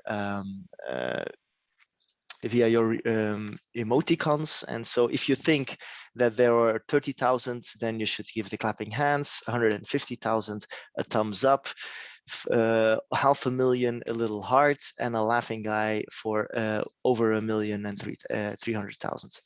So I see some hearts, I see some thumbs up, I see some clapping hands. So let's see at the reality. So the reality is that in 2022, right, the Amazon has over 1,300,000 workers. So we've made this little animation to show you a little bit how many employees, how many workers Amazon has. And you can see that this rises really, really sharply. And in 2020, so it's over 1 million workers, and that's roughly the population of Estonia. That's more than the whole population of Malta. It's more than the whole population of Luxembourg, of Cyprus. And so it's roughly the population of Estonia. 2021, we already know that Amazon employs more than the population, the whole population of Estonia. Okay, Estonia, it's a small country, fair enough, but this is the direct employment. So this is employees working directly for Amazon. So if you would also think about the employees that work indirectly for Amazon, that are their suppliers, that are the people who deliver goods from Amazon, then we get a number that is quite a bit higher than that. Just to show you the same image, the same message that Amazon is really an important company to work on, we made a different animation which looks at the number of employees, so same thing, in what we call the GAFAM companies. GAFAM, it's Google, Apple, Amazon, Microsoft, and Facebook. So it's all those technological companies, right? And what you can see is over the years, right, Microsoft stays the largest for a long time, but then Amazon becomes really, really big, and definitely compared to the other ones, it's a massive company. So the point that I want to make in the first couple of slides is that Amazon is massive. It's a huge company that has enormous amount of employees, and that is in a lot of the markets. This slide here shows what is called the Bezos empire. So the head of Amazon is Jeff Bezos, and it shows a little bit what companies are all related to Amazon. So what we can see is that, well, obviously Amazon is known for its internet platform, where they sell stuff, but they have a huge amount of other activities. For example, in the US, the people from the US, they might know Whole Foods, which is a distribution chain of food, organic food, quite often. So that is, for example, also owned by Amazon. Amazon has also Amazon Prime, which is a bit like Netflix, etc. So it's also a streaming service for series. They also have stuff like a Kindle, which is an e-reader. They have a service called Ring, which is a sort of tool which is a doorbell basically, but a very high-tech doorbell. They have a company called Recognition that's face recognition software, which is used by a lot of police, etc. Importantly, they also have a part called Amazon Web Services, which provides cloud services to companies and governments. And we're going to talk about this one also later. But also not under Amazon, but owned by Jeff Bezos. They own the Washington Post, so the newspaper. They also own Blue Origin, which is the company that has shot some rockets into space beginning of last year or this year even, I don't remember. And they have recently also bought the Hollywood studio MGM, which means that they also own a lot of the, let's say, filmmaking capacity in Hollywood. So what I've really tried to show you here in the last couple of slides, again, is that Amazon is a massive company. It has an enormous number of employees, and it is in an enormous variety of sectors. So they're doing commerce, they're doing distribution, they're doing distribution of food, also online e-commerce, but also face recognition, lots of software and digital solutions. So the next question I would like to ask you, so we're going to do another small quiz. So same rules, you can answer using your emoticons. So the question is now, if you think about Amazon, where do you think that Amazon makes its most profits? Is it in AWS, which means Amazon Web Services? So this is the cloud services of Amazon. If you think so, then you put the clapping hands. If you think that they make the most profit from their web store, so their traditional Amazon website where you can order stuff, you can put your thumbs up. If you think it's the selling of food in their brick and mortar stores via Whole Foods, you can give me a little heart. And if you think it's their stream services, then you can, via Prime Video, then you can put the laughing ad. So I can see some thumbs up. I can see some clapping hands. Let me see if I can see some more. Some other clapping hands. And I think that is correct. So the main profits that Amazon is getting is not from selling stuff online, but is coming from Amazon Web Services, so AWS. So the clouds, let's say their service to give cloud space to governments and to companies, that's really where they get their profit from. Just to give you an image, the whole cloud market, more than 30% is in the hands of AWS, so from Amazon Web Services. So most of the cloud services in any, like not most, but the largest player is Amazon. And this is something that I think the people who follow the company, they know that, but the people who don't really follow the company, then they might be quite surprised that Amazon is actually, first of all, much more than the e-commerce platform, but also they get their profits mainly from cloud services. So Amazon is massive, right? I think I made that point. Amazon is also massive in the cloud. But the next point I would like to make is that Amazon is a labor problem. So basically, I'm from a Uni Europa, so which is a trade union organization. So what we can see is that Amazon, in wherever they are active, and in most of the markets they are active, they have a bit of an they have quite an anti-labor position. We can see this, for example, I think it was last year that it was leaked that Amazon well, that there's a lot of union busting in Amazon. So those distribution centers that try to organize, that try to install a union, they are met with a lot of people who try to break the union. We've seen in that Amazon has had to redo a union election in the US, and I'm sure that in the next session we will have more discussions about that. We also see that they really surveil their employees quite a bit to see where they might be organizing to have crushed that, of course. And just also for just as an example, in France, there was a Amazon employee who was voted as the most, the best performing employee of the year, and he was fired the next year. And so why was he fired is because he just put on one social platform some questions about the HR policy of Amazon. But this was the best employee that this distribution center had. So you can see that Amazon, their main target is really keeping control over their employees, because they even fired their best performing employee for just voicing a little bit of opposition or doubts about the HR politics in Amazon.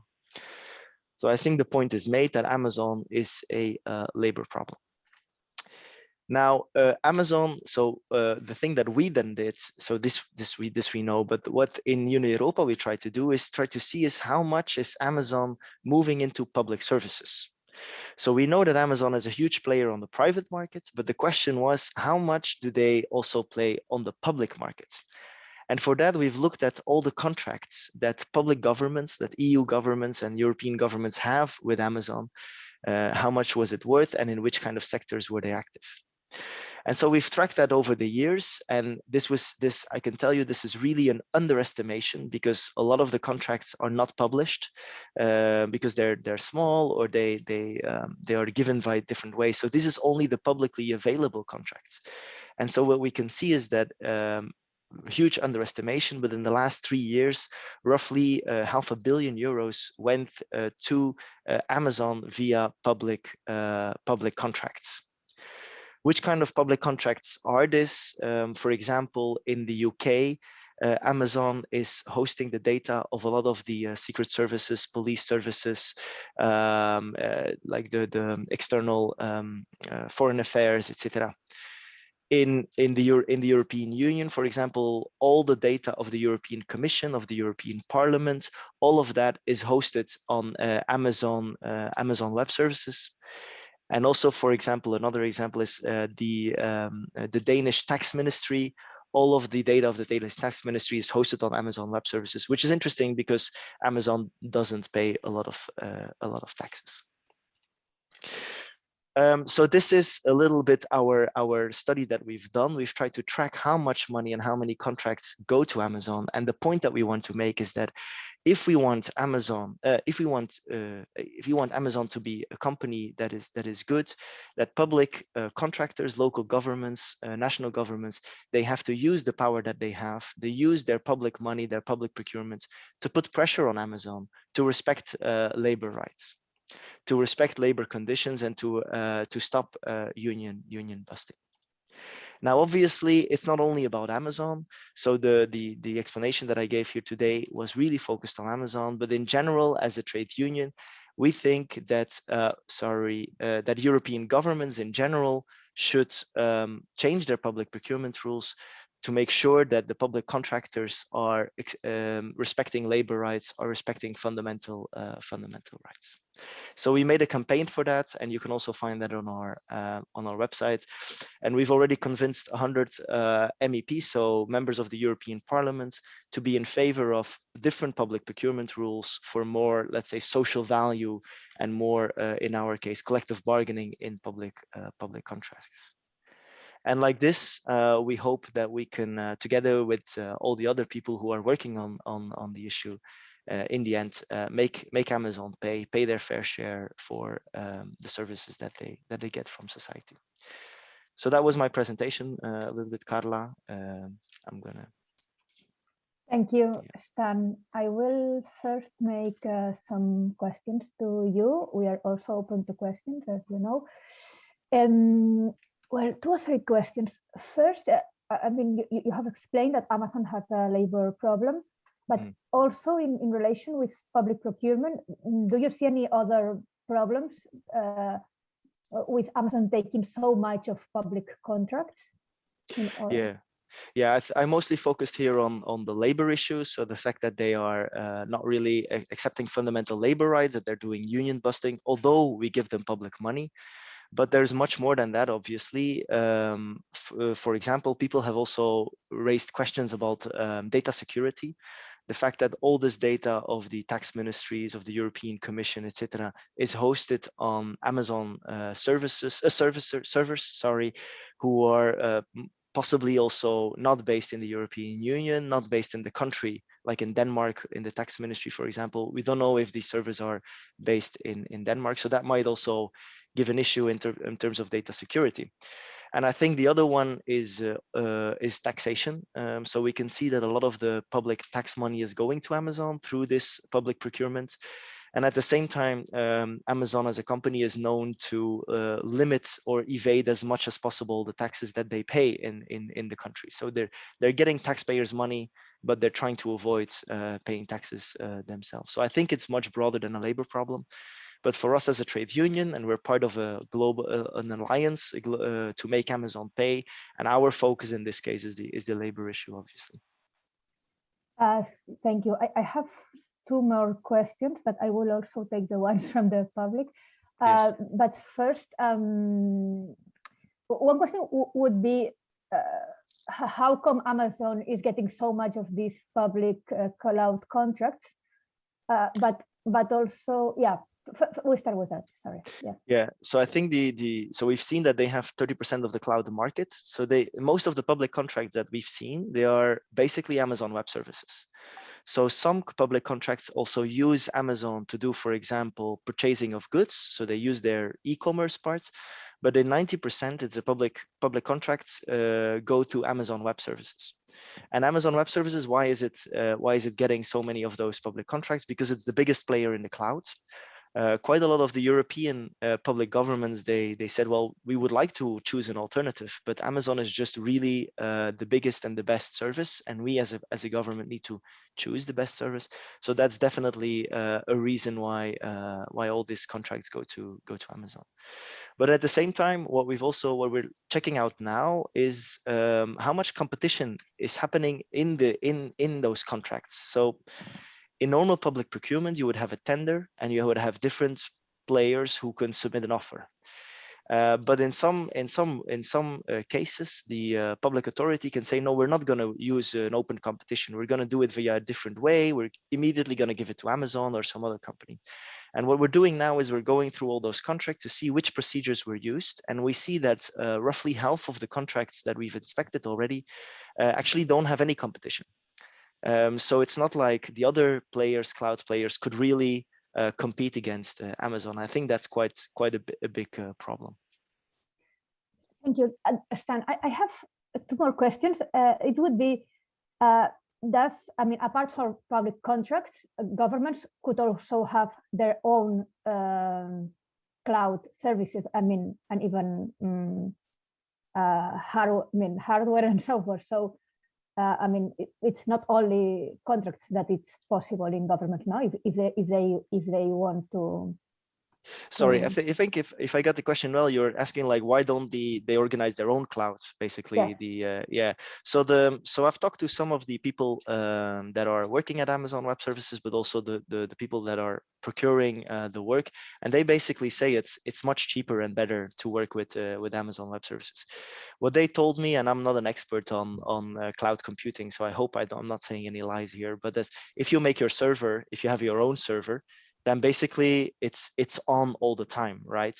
But with Amazon Web Services, you can basically play with the space you need on the servers and how much it's working. So the costs are basically lower. Yes, I will now ask one of the questions of the public. Peter asked that what is your focus as an organization regarding Amazon?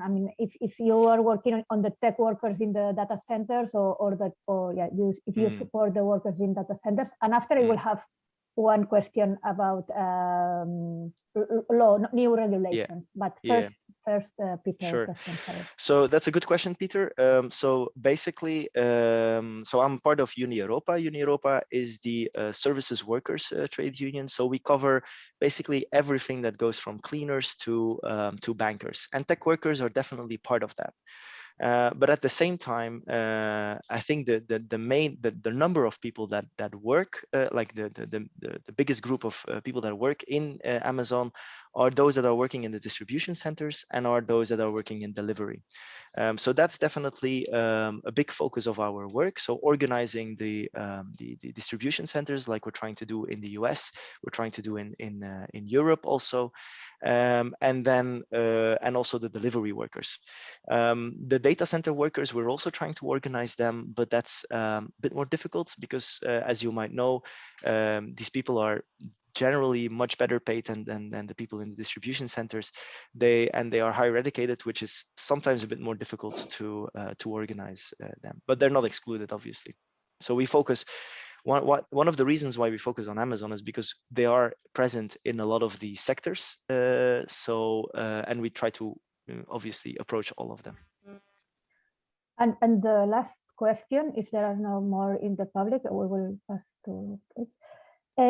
It would be, how are you following the new laws or already existing regulations as tax havens, public procurement, and due diligence? I mean, if the link of this could also go, to support, right? So our focus is mostly on the public procurement and due diligence, right? And to be honest, my focus is really on public procurement. So I have other colleagues who are working on due diligence.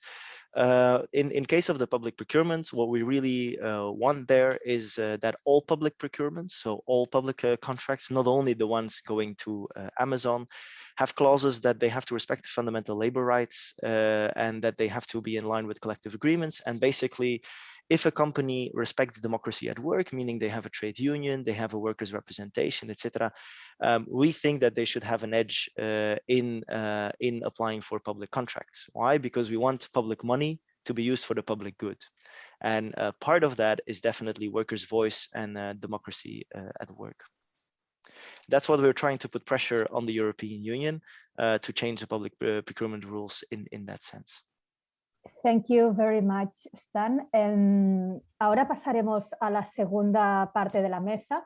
Bueno, recuerdo que la mesa es sobre los nuevos ámbitos para la compra pública socialmente responsable y este año hemos querido traer dos temas muy bueno, de actualidad y muy importantes, parecen muy diferentes, pero todos implican a la compra pública. Y bueno, para mí es un placer presentar a Christine Talbo. Christine es una abogada de derechos humanos que trabaja con cadenas de suministro sostenibles, responsables de derechos humanos, derechos de los trabajadores, protección ambiental y anticorrupción en contratación pública. Es consejera de sostenibilidad en el Organismo Central de Compras de ADA en Suecia y en su trabajo Christine realiza evaluaciones de riesgos, formula criterios de adjudicación y supervisa las condiciones de los acuerdos. También me gustaría compartir con todos los presentes que ADA y otras instituciones públicas de Suecia han sido especialmente... Bueno, han invertido y han sido especialmente generosas con otras administraciones para compartir sus aprendizajes y sus avances en compra pública responsable, y esto sin duda hace que entre todos avancemos, porque si no se trabaja en red y si no se trabaja a nivel internacional, poco se puede avanzar. Entonces, Christine, the floor is yours and I will ask some questions after your intervention. Thank you. Thank you. Everyone can hear me? Yes. Okay, good. I was trying to share the screen just to stand, but I wasn't able to, I think. Let's see, or maybe. Okay. Let's do like this. Now you can see my presentation, right? Yes, yes. Okay, good. So this is a very detailed presentation, not as graphic as Stan's, but I'll try to run through it as fast as I can. So what we've done is to we've published a report called State-Imposed Forced Labor in China, Swedish Buyers Monitoring of Electronic Supply Chains. And I will present to you our methods and also our findings. So as most of you probably know, there was this report that was published in March 2020 from the Australian Strategic Policy Institute called Uyghurs for Sale. And this report detailed how the Chinese government had been transferring and was transferring Uyghurs and other Muslim minority citizens to factories in East China as part of their poverty alleviation program and also as part of their counterterrorism program. And what this report said was that at least 80,000 people had been transferred from the Xinjiang region in the west to factories across the country. In the report, they named around 80 global brands that were sourcing from these factories in East China, where, according to the Australian Strategic Policy Institute, there were Uyghurs and other Muslim minority citizens who had been transferred within this program. And not only were they transferred involuntarily, but they were also treated in a special way at the facilities where they lived in segregated dormitories, and they had to go through different types of organized Mandarin and ideological training, and they were under constant surveillance and so forth. So this report came out in March 2020. It took us a few months before we reacted, to be honest, but when we reacted in the early fall of 2020, 3 organizations decided to come together to monitor this issue as best as we could with force. So it's ADA, which is a central purchasing body for Swedish municipalities and regions. And then you have the Sustainable Public Procurement Office of the Swedish regions, and also the Swedish Church. Obviously, the Swedish Church is not a public buyer, but we work closely with them on these issues anyway, because their work processes are very similar to public buyers, and they are a huge buyer. So we decided to come together, and what we did was that for over a year, I think actually 1 year and 3 months or something, we had regular meetings. At first we met every second week and later on every third week. And now we've continued to meet on this issue and other sustainable supply chain issues, but around every fourth week. And I let you know this because I want to give you an example of how you can actually concretely work together. So we've had regular meetings. We decided relatively soon that we were going to have a sector focus, because in this report from the Australian Strategic Policy Institute, several sectors were targeted or mentioned as being targeted in this poverty alleviation program that is part of the forced labor program, or that we see as forced labor, but the Chinese government does not. So our sector focus was IT or electronics, and healthcare textiles, including face masks, and also solar panels or solar cells. In these meetings, we shared a lot of external monitoring. So we kept up with all the developments in Europe, in the US, in Australia, in Japan and other countries, and obviously also in China, in terms of this specific issue of forced labor, state-imposed forced labor in China. We also, during this 1 year and 3 months, we had a lot of engagements with nonprofits and civil society, with other public buyers in our neighboring countries, and with the Business and Human Rights Resource Center that also helped us with sharing some of our work on their website. We had electronics industry meetings, both with our suppliers and other actors such as the Responsible Business Alliance. We participated in several panels and seminars, and this is what I'm doing now is part of that as well. And we had meetings with the Swedish government where we, presented our concerns and also asked for a few things that we also eventually saw happening at the EU level. I'm not saying that we were the big player in that, but we were part of a much bigger movement for change.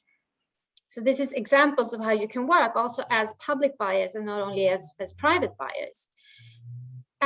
So the monitoring that we did in terms of the electronics industry, it really had 2 purposes. One was to identify instances of state-imposed forced labor of Uyghur and other ethnic minorities in our supply chains.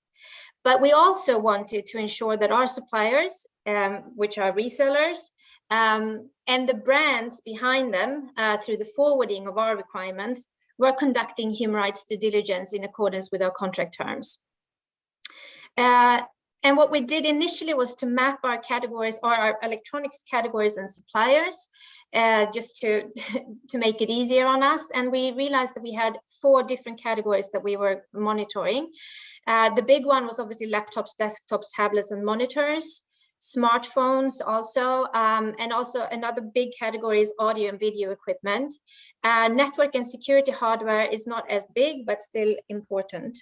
And also we had 17 resellers or suppliers that were resellers of IT equipment. And behind them, we were monitoring at least 26 brands. We know that we had more brands than that behind our suppliers, but at least these 26. And this is very detailed. I'm not going to go through it in detail, but we had 5 different steps in our monitoring, and this progressed over a year, time span of a year, and it also changed over time, partly because there were a lot of developments on the ground and in this field in general, in terms of the knowledge of what was going on the ground and how to monitor and try to prevent and mitigate the human rights impact on the ground. So we started off with sending a letter to suppliers. When we got replies on that letter, we realized that we had to, for our own sake and for our suppliers' sake, we had to divide the responsibility. So we gave one supplier the responsibility of around 3 brands to continue follow up, because we saw that there was a huge overlap. Many suppliers obviously had Apple, many had Dell, many had HP. And instead of asking every supplier to ask all questions to every brand, we divided the responsibility. We also focused on sample products, which meant that for each brand, we were looking at around 3 factories. As step 3, we requested more information and audit reports. We also started to have meetings with the brands. These meetings were coordinated by our suppliers. So everything we've done through our suppliers, because it's with the suppliers that we have the contractual relationship. And that's important. It's also important from a capacity building standpoint to have them in all these meetings. But the purpose was to talk directly with the brands. And as a fourth step, we solicited the services of a Swedish consultancy called Global Works to conduct a forced labor risk assessment of 23 manufacturing sites that we had received from our suppliers. And this risk assessment was based on publicly available documents and articles on social media platforms. And what this really is the equivalent of Google searches. So Baidu, which is China's largest search engine, functions as Google. And what we did, or Global Works did for us, was to make searches that would connect the poverty alleviation program to our manufacturing sites. And then obviously we also had meetings with the Responsible Business Alliance. So our findings. Well, first of all, there were no instances of final assembly production within Xinjiang, and this became clear really fast. It was more difficult to know whether there were component manufacturing within Xinjiang, but the IT or the electronics industry as such does not seem to be centered in Xinjiang. It seems as if it's only in East China. But with respect to instances of forced labor of Uigur and other ethnic minorities at sites outside of Xinjiang in East China, a more complicated picture emerged.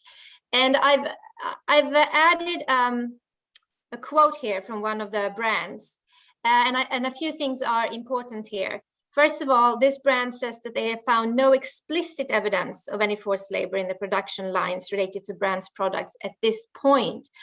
You have 3 really interesting things there. No explicit evidence, for one. The production lines related to the brand's products is the second one, because a factory can have several production lines, and what they have monitored in many instances is their production line. And obviously there can be forced labor at other production lines in the same factory. And then they add at this point, because obviously they know that this issue is still prevalent and they need to keep working on it. In general, we saw that the industry is ill-prepared to deal with a major issue such as this one. We did not receive all the requested information regarding factory addresses, and there's a lack of transparency in general. And then we also see that the industry in general is ill-prepared to identify, prevent, and mitigate these type of risks. They don't have the proper methods. And I think that's one thing that we really put a lot of emphasis on, was that we were looking at, do they use credible methods to detect this specific type of state-imposed forced labor in China? And our conclusion is that most of them do not. And we also could see that forced labor is way more widespread than what was revealed in the first report, Uyghurs for Sale. So Global Works concluded that 7 of these 23 manufacturing sites that they assessed for us participated in state-sanctioned labor transfer schemes between 2017 and 2021. And what they've done for us, Global Works, is to categorize risk groups into 4 different groups, which is really, really helpful.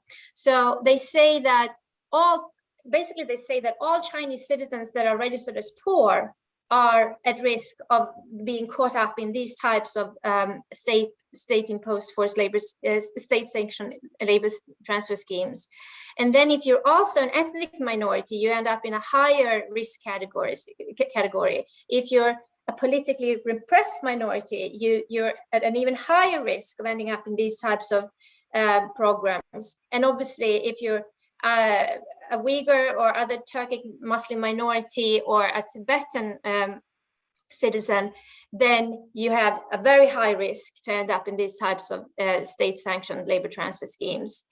And this is important. And none of the brands that we talked to had looked at the issue from this perspective.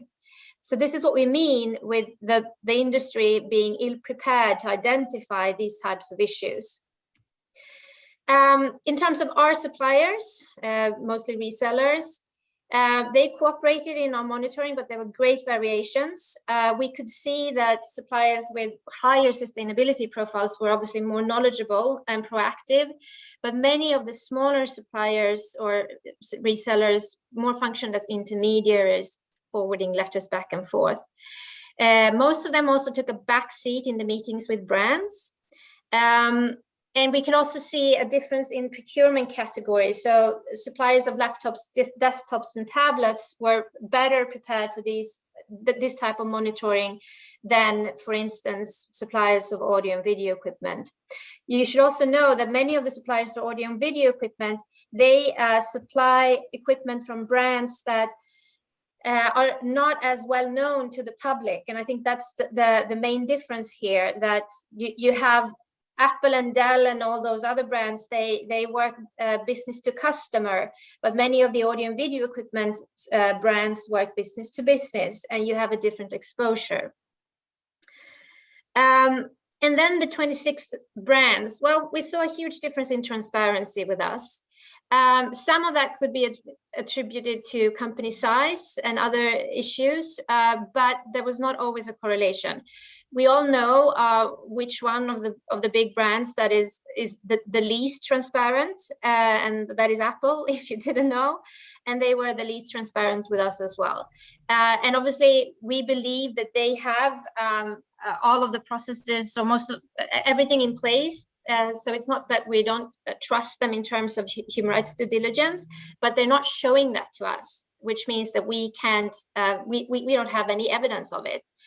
Many of the audit reports that we received were also summaries of audit reports, and they were also, many of them were older than March 2020. So when they said, so the industry in general said that we've looked into this and we can't find any evidence of forced labor in our production lines, they were often referring to audit reports that were audits that were facilitated before this main report from the Australian Strategic Policy Institute, which means that they weren't using credible methods to actually try to detect this specific type of state-imposed forced labor.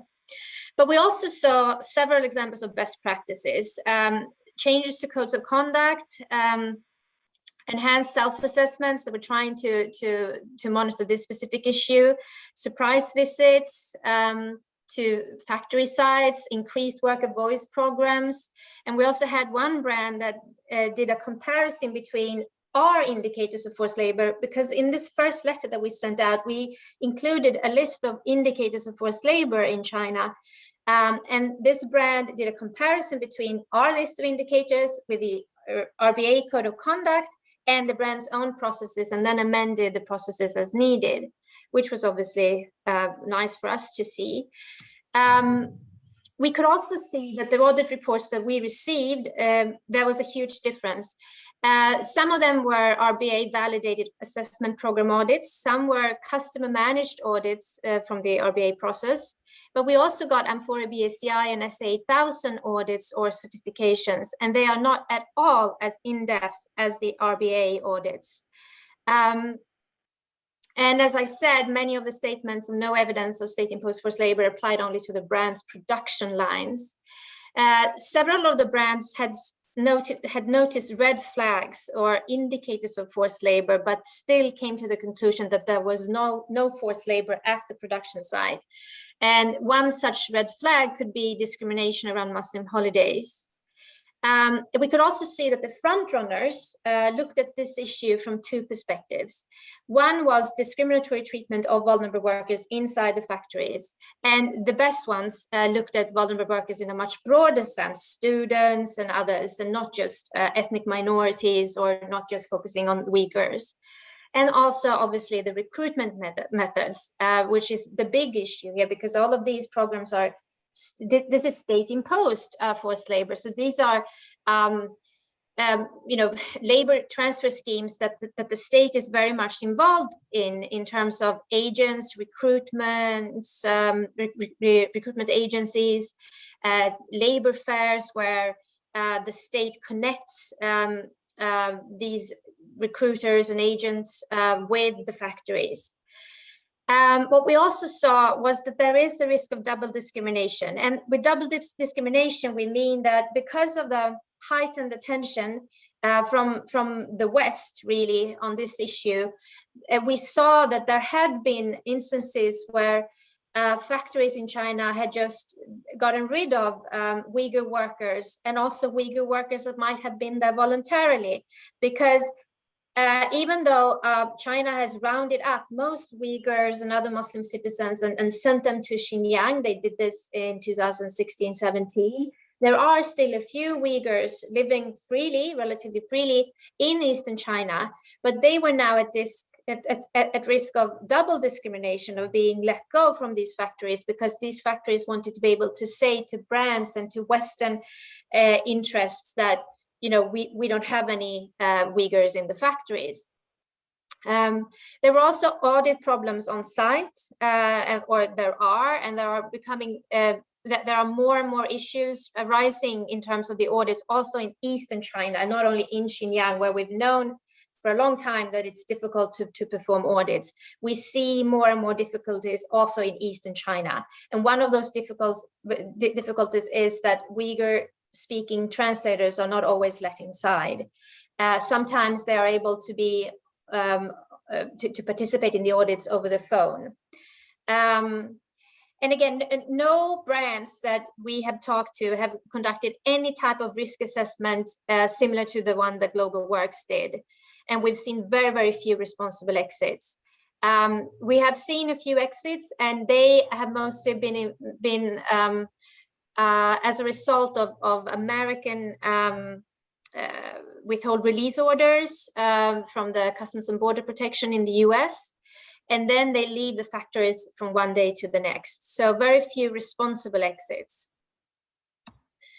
And then a few comments on the Responsible Business Alliance. So we've had several meetings with the RBA, and what they did as a response to this Australian report was that in 2020, they developed an enhanced protocol to supplement their validated audit process, their VAP. And during the fall of 2020 and the spring of 2021, they trained their auditors in this enhanced protocol.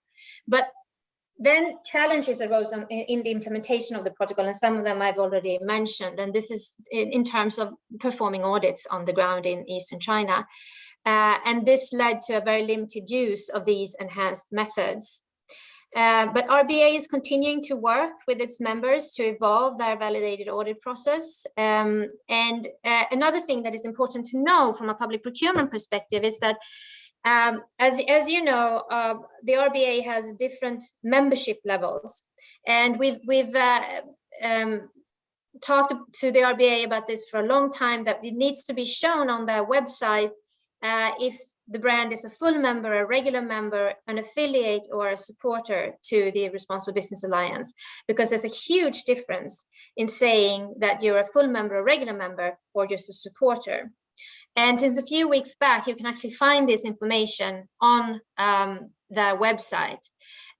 So full and regular members, they are using the RBA audit methods to a much larger extent than affiliates and supporters of the RBA. And just as a final comment here, so considering the language on poverty alleviation, religious beliefs, and ethnic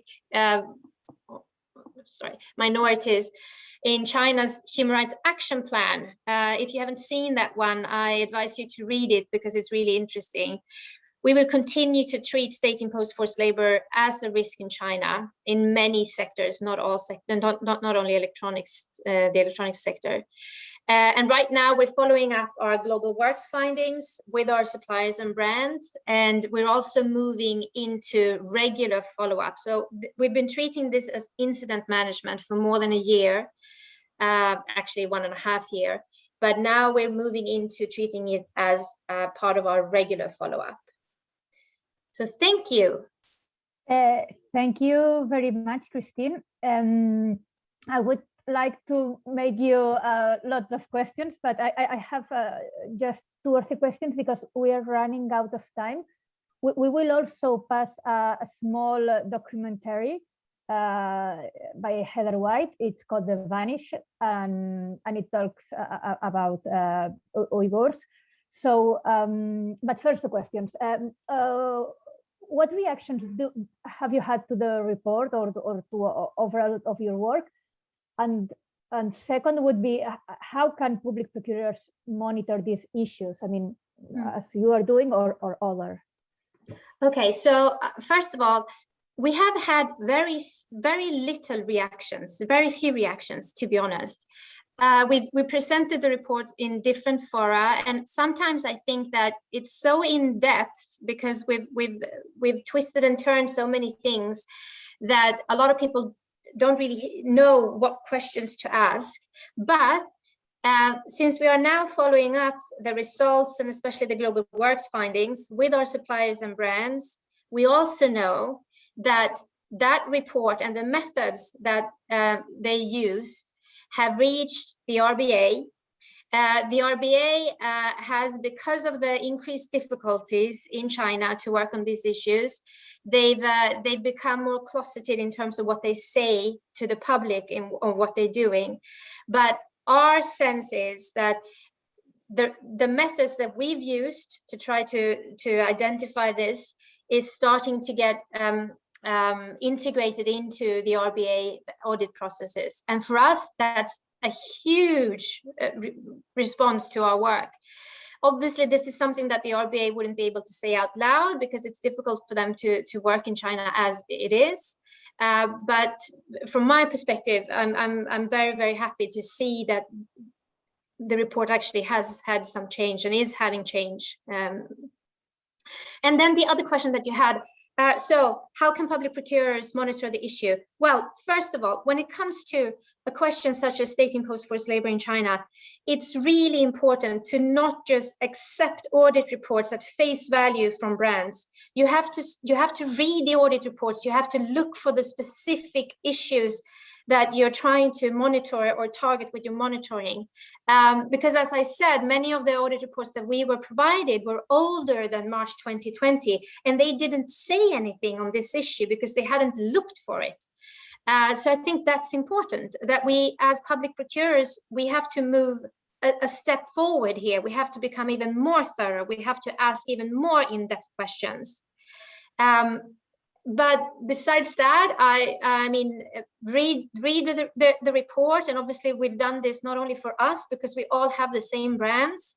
So read the report, and if you want to have, you know, maybe a few months from now or 6 months from now, if you want to have more in-depth knowledge about what actually happened in our follow-up of the report, then obviously you can send me an email and I can give you just a short recap of what's been going on the last few months. Thank you very much, Christine. Just the last question from Lennon. He's asking if is it easy to have direct contact with the Uyghur workers in this research, and how did you conquer the surveillance and intervention for real and meaningful audits? He said, we know that the Chinese government is good on demanding Uyghurs to act like everything is good. So just to be clear, we have not done any follow-up in China. So we have not ourselves spoken directly to workers in the factories in China. We have been in touch with several Uyghur civil society organizations or activists, but they are outside of China.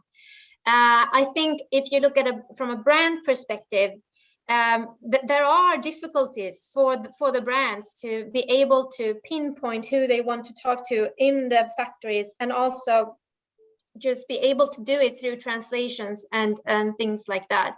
But the first step, what you really need to do as a first step, and this is what we've told the RBA or everyone, the brands, is that before you go in and do this type of audit, you have to do a simple Baidu search, a Google search in China, to see, to try to identify which vulnerable groups that might be in this specific factory, because the factory owner won't tell you unless you actually pinpoint. And so this is to make sure that you're not only focusing on Uyghur or other Muslim ethnic minorities, but there are a lot of other minorities in China. So 90% of the population is Han Chinese, but 10%, which is a huge, it's a huge part of the population in numbers, are minorities. And they are all at risk, especially if they're poor, especially if they come from poorer parts of China. So it's important to do that kind of research before you go in. And once you're in the factory, you have to make sure that you're able to talk to all different types of vulnerable groups, including students and minorities and women, and really, really work on that to have the broadest vulnerable group spectrum that you can have when you do the audit. Thank you very much, Christine. Now we will pass the short documentary, and after we will have a small break. So I don't know the technicians. Judith? Yeah, just a moment.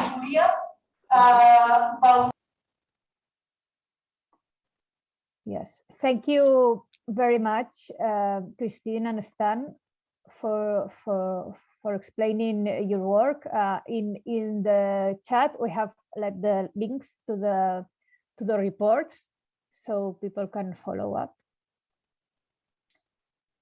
And también, bueno, queremos agradecer también el documental que ha prestado Heather White, y bueno, primero dar las gracias a Heather por compartir el documental y también por enviar en el último momento los subtítulos en español. Avisamos que puede haber quizá algún error en los subtítulos, pero agradecemos igualmente que se haya podido hacer rápidamente para posibilitar la comprensión.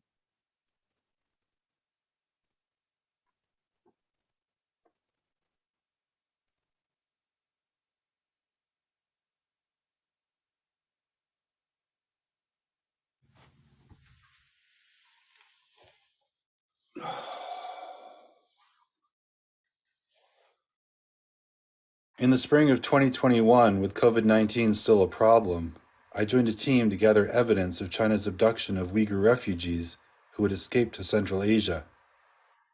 Thousands have been forcibly returned to China.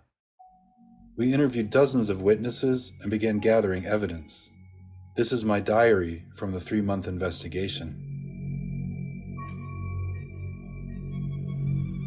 My people, the Uyghurs, are an ancient people of Eurasia with a history that goes back to the 6th century. Our home is now occupied. Today, most of those born in East Turkestan are forced to leave and pursue their dreams far from our native land, if they wish to survive.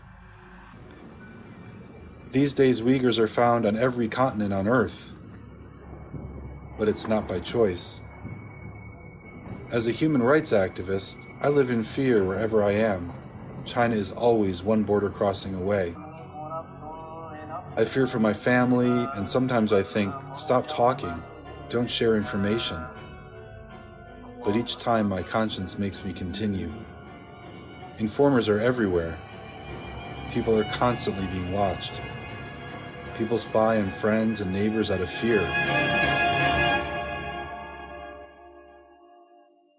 The Chinese government threatens them and their families if they refuse to be informers. Anxiety, like a parasite, is eating me from the inside. It's haunting me everywhere. In Central Asia, it was very hard to talk to people. People are really terrified. One false move and your life can be changed.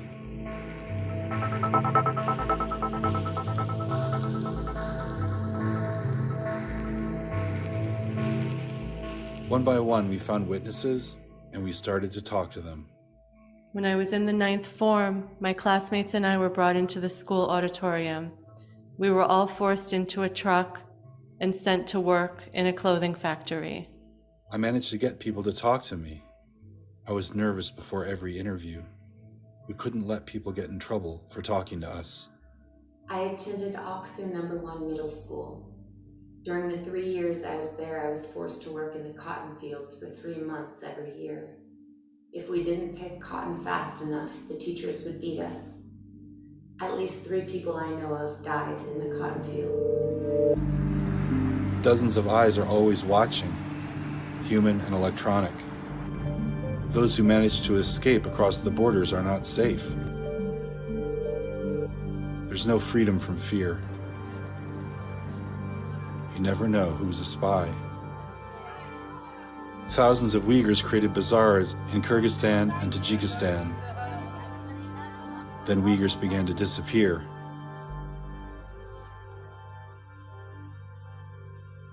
China has created 300 detention camps housing between 1 and 3 million Uyghurs, including those abducted and forcibly returned to China from Central Asia.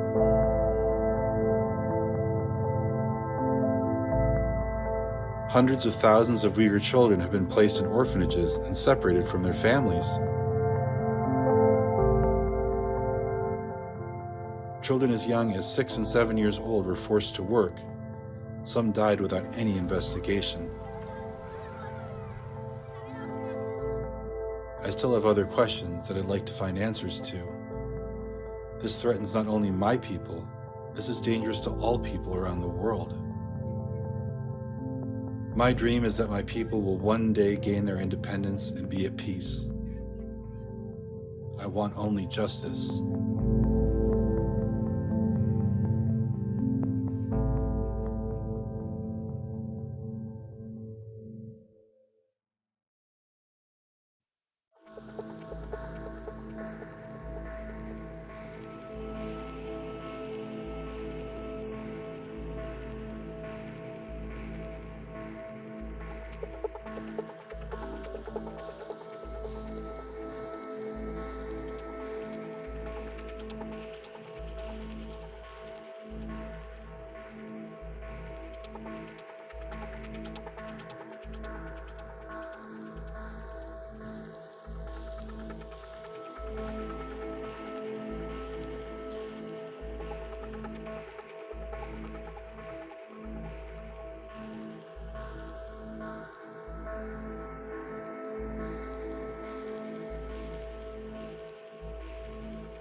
Bueno, pues genial esta mesa, la verdad es que ha sido súper interesante, por lo menos a mí me la ha parecido, sobre todo un friki como yo que también ha leído y ha escrito mucho sobre Amazon, me ha parecido interesante y además este último documento visual que me ha parecido estremecedor.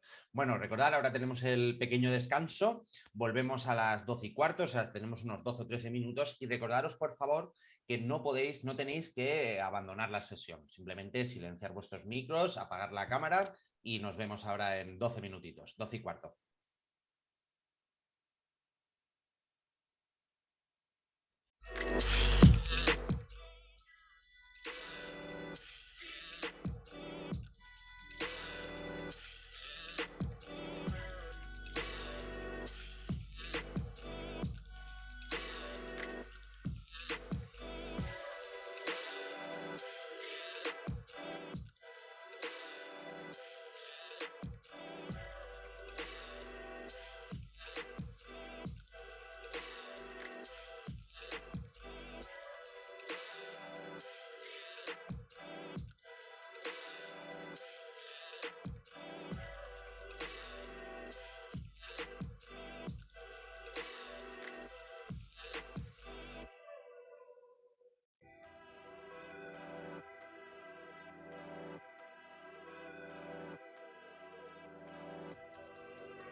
Bueno, pues bienvenido de nuevo a todas y todas. Para lo que acabáis de incorporar, os voy a recordar brevemente varias cosas. La sesión está siendo grabada, es lo primero, por lo cual intentar mantener, por favor, los micrófonos en silencio. Para las preguntas que queráis hacer hacia los ponentes, a las personas que están interviniendo, tenéis el chat, ahí la moderador irá haciendo las preguntas, las irá organizando, y también comentaros que el Zoom tenemos la opción tanto de traducción al castellano como en el inglés. Tenéis las opciones abajo, ¿vale? Ahora vamos con el tercer panel de la mañana. Prácticas antisindicalistas en dos países muy diferentes, en Estados Unidos y Filipinas. ¿Qué hace Amazon para evitar que sus trabajadores y trabajadoras se sindicalicen? Algo ya se ha comentado en el panel anterior, pero seguro que ahora iremos mucho más allá. ¿Y qué está pasando en las representaciones sindicales en Filipinas? Para moderar esta tercera mesa, este tercer panel de hoy, tenemos a Gemma Friedman, que ella será la encargada. Gemma ha trabajado en el movimiento sindical internacional durante los últimos 18 años, empezando por la Trade Union Congress del Reino Unido, luego como consultora de la Ethical Trading Initiative y antes de pasar por Unison. Ha trabajado en la intersección de los derechos de las personas trabajadoras y el desarrollo internacional y ahora se centra en las empresas y en los derechos humanos. Pues Gemma, todo tuyo. Thank you very much, Iago. Good morning or good afternoon and good evening to everybody, given we have such a great international set of panelists this morning. And especially thank you very much to Chris, who has woken up super early and got himself ready for us this morning to be with us here in Europe. So just to introduce, the speakers will have, depending on how time goes, 20 to 25 minutes each. I'll do some moderating, and in the interest of time and staying as focused on our topic of today, which is trade union busting, which is essentially efforts to stop trade unions from, or workers and their unions from organising and gaining recognition within the workplace and then gaining collective bargaining agreements. Please, to the panelists, just forgive me in advance if I interrupt you to move us on for the interest of time. Also, if you hear me coughing, forgive that, it's post-COVID, and so I'll just deal with that the best way I can. Union busting is something, a bit of context, union busting is something I've heard of for many years working as a trade unionist, and it's grown. In fact, I just looked it up, and in the USA, where it originated, and where they call it union avoidance, in which it's a consultancy business, in July 2020, $340 million per year were being spent. But it's not just focused in the US, it's grown worldwide, and it's much bigger in the amount of money than that. And when we think about what it's often, or who it's usually targeted at, it's often the most vulnerable and marginalized and poor workers around the world who don't have very much money to give to their trade unions and union subscription. And so it often is a David and Goliath battle that people find themselves in with their employers. But aside from worker to worker solidarity and union to union solidarity, what has Unison, which is a public sector trade union in the UK, the biggest trade union in the UK, what have we got to do with, what have I got to do as a worker there with my fellow panelists? How else are we connected? So at the moment, Amazon has more than 1 billion public sector contracts awarded to it in the UK. And it's more than half of our UK cloud spending services, including, for example, £5 million for our customs and revenue agency that collects our taxes, and £8 million within our Department of Health and Social Care. So that's our beloved National Health Service. And also with Nexperia, what's that got to do with us? Well, they are providing, that they're making products that enter into our computers, our mobile phones, and the machinery that is used to make people better, for example, again, in the NHS, but in our local councils, etc. So we really are all very much interlinked. I'll stop with that now and move on to Chris Smalls. Chris is an ex-Amazon assistant manager who helped Amazon to open up 3 warehouses on the west coast of the USA. He was fired from his last role in the Staten Island warehouse in 2020 for organizing a walkout over the COVID-19 health and safety protocols that were not being obeyed as they should have been. And along with existing workers, he then founded and became the president, elected president of the Amazon Union, Amazon Labor Union. And he's engaged, like I say, in a David and Goliath battle right now to unionize warehouses in his area against the odds. So very, very welcome, Chris. Please, can you just maybe take us through the recent historical events that have led us up to today before we start talking a bit more about your union and what your demands or what you'd like things to be, how you'd like things to be different at Amazon, and and what your goals are in the coming months. So maybe just a bit of history to bring us up to today. Absolutely. First of all, thank you all for having me. Good morning, good evening, good afternoon, wherever you guys are at. Happy to share the space with all of the activists and leaders here on the call, union organizers on the call. It's a pleasure to be here. My journey definitely started longer than our union, which was just 10 months ago. My journey started 2 years ago. I was fired, like you mentioned, March 30th of 2020, when COVID-19 was on the rise. New York City was the epicenter of the world. And Staten Island, New York, my last facility, was definitely neglecting the health and safety concerns of the workers. As a supervisor, a part of management, I felt that that was my duty to make sure that my workers, whether they're on or off the clock, were always getting home to their families the way they came, safe and sound. So I was hired with Amazon back in 2015. I came in entry level, got promoted up really quickly to become a supervisor for the same department, outbound PCF, which is responsible for picking the customer's items in a timely manner before they're being shipped out to the actual addresses. So as a supervisor, I always felt that, spending 40, 50, 60 hours a week with these folks, they're my extended family. I see them more than I see my own children. I care about them, and I always wanted to make sure that everybody was safe and sound around me. So I opened up 3 buildings, started here in New Jersey, transferred to Connecticut, and my last building was New York, Staten Island, New York. I was actually tapped out from Amazon way before the pandemic.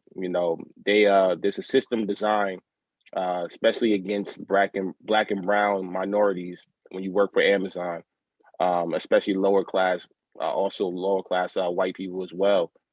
We definitely never had the same opportunities to move up the ladder in the company as somebody else who came in externally. So when I noticed that before the pandemic, I pretty much was already on my way out mentally. I was saying, this job is just not for me. But I can't leave on a note that doesn't fulfill my career, or doesn't fulfill the blood, sweat, and tears I put into the company.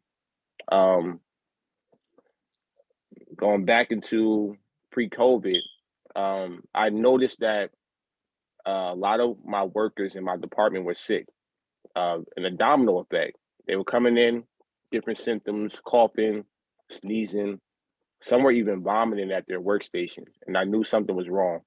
I decided to take further action, and at the end of the day, Amazon neglected the concerns that we were raising. They didn't listen to us. They didn't hear me out. They didn't put our the workers' needs in the driver's seat, so to speak. They just ignored us, and it was business as usual. At the end of that week, back in March of 2020, they decided to quarantine just me, nobody else. Out of 5,000 people in this warehouse, I was the first one to really get placed on a quarantine. And I knew that they were trying to use that to silence workers from organizing. So I continued to take further action. When I was fired, Jeff Bezos himself, along with his top general counsel, had a meeting about me. We're talking about the richest man in the world. And in that meeting, he said that I'm not smart or articulate, ironically, to make me the face of the whole unionizing efforts against Amazon. So that right there motivated me to continue fighting and advocating for workers' rights all over the country. I spent the next year and a half traveling the US, going to all of Jeff Bezos' mansions all across the country. And by the time we finished that, that's when Alabama here in the US was beginning their campaign to unionize for the first time in American history. Unfortunately, they weren't successful the first time. But then that's when we thought here in New York, we should try our efforts. And that's exactly what we did. We began our efforts up here in New York about 10 months ago, back in April of 2021. So mentioning the union busting, yeah, they didn't hesitate. They didn't waste no time. They started right away spending millions of dollars paying these union busters to come to our building, spread rhetoric. They spread racism. They called us a bunch of thugs. They called us nothing but Black Lives Matter protesters. You name it, they tried to do. They started spreading rumors in the building, putting up the signs in the bathroom, the break room. They're still doing captive audience up until this very day. They've been doing them since December. These union busters are being paid. Can I just ask, Chris, what is a captive audience session? Sure. Yeah, captive audience is when they bring about 50 to 60 workers in a room and they sit them down, they drill anti-union propaganda into their heads for about 15 minutes to anywhere to 15 minutes to an hour. They're doing that. They have been doing that since December. So imagine how much money they're losing by pulling workers off the floor, putting 50, 60 workers into a classroom every single day, every 15 minutes. They've been doing this twice a week, now sometimes even 4 times a week. And we calculated that Amazon has spent roughly 60 million trying to stop the Amazon labor union here in Staten Mountain. And that's just right now. We haven't even had our election yet, and they spent almost $60 million. Last year for Bessemer in Alabama, they spent $25 million trying to stop that campaign, which was successful. But now, as at the same time this year, Bessemer and Staten Island is doing an election in the next couple of weeks. So potentially either one or both will be the first unions for Amazon in American history in 27 years of its existence. So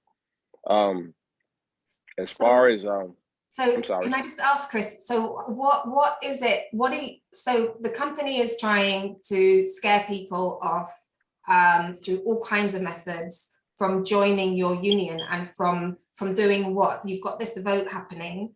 What are you trying, like, what are your kind of organizing methods? And why is this vote, what will this vote, if you get a yes vote, what will it allow to happen? Oh yeah, absolutely. So Amazon's ran completely off of metrics. I know that. I've been a part of the machine long enough. They don't calculate a human aspect. So when we organize, we like to feed workers. We like to cook, have food for them, barbecues. Pretty much build our relationship up with them, earn their trust. Amazon's all about numbers, productivity, profit. Making sure that they hire and fire, get rid of people. No human aspect. It's a machine that just keeps on going 24/7. And that's what they fail to realize about workers, that we're actually human beings. And the way we organize, we actually treat them like human beings. And the workers respect that. That resonates with the workers. The fact that the Amazon labor union is a independent worker-led movement that's not ran by an established union. Amazon can't use the same tactics as it's used in the past. We are actually current or former workers. I'm pretty much the only former worker, but I'm the current president that has been leading the way. And I've been with the company long enough where my knowledge and experience with the company is helping to navigate the creativity that we use to organize against them. I know that Amazon likes to calculate things. So the way they have been calculating things is by putting people in more union busting classes, captive audiences, thinking that if they drill propaganda into their heads, that people are just going to be coerced into voting no. But we are playing more of the calm collective, the cool, calm collective route. We're having luncheons, we're having gatherings, fundraisers, events, demonstrations where we bring workers into a comfort zone where we can personally connect and educate them on what unions provide, the benefits that unions provide, how job security, health and safety, how a decent living wage that Jeff Bezos can obviously afford if he can go to space, how unions can provide pensions, how unions can fight for negotiations for better wages or, once again, job security. These things resonate with the workers, the Amazon workers. And it's been successful. It's been working in our favor. So, and for those who don't know, I'm not just organizing one facility. I'm organizing 4 facilities at one time, actually. Staten Island is unique. They built 4 warehouses in the same complex. And when you add all 4 buildings up, it's the size of a small city. Over 10,000 workers that we're trying to organize right now. JFK alone, the first building that we have an election for in the next 24 days, they have roughly 7,500 workers there. So and on March 25th, the workers will be voting in person at the facility for the first time in American history in New York City. I can tell you now, leading up to the election, the recent events, myself, along with 2 other organizers, were just arrested a few days ago for serving food to the workers during lunchtime, something we've been doing for the last 10 months. But Amazon felt that I was trespassing. Instead of being treated like any other delivery service, they called the police, and within minutes, myself and 2 other organizers who currently work for Amazon were arrested, and the video and articles were all over the internet. It makes Amazon look very terrible right now, and they pretty much helped us out with the workforce. The workers are really upset, and it's been playing in our favor. So we've been trying to spread awareness of how Amazon is using the NYPD, the New York Police Department, to help union bust. And the most ironic thing about the whole situation is that the police are in unions themselves.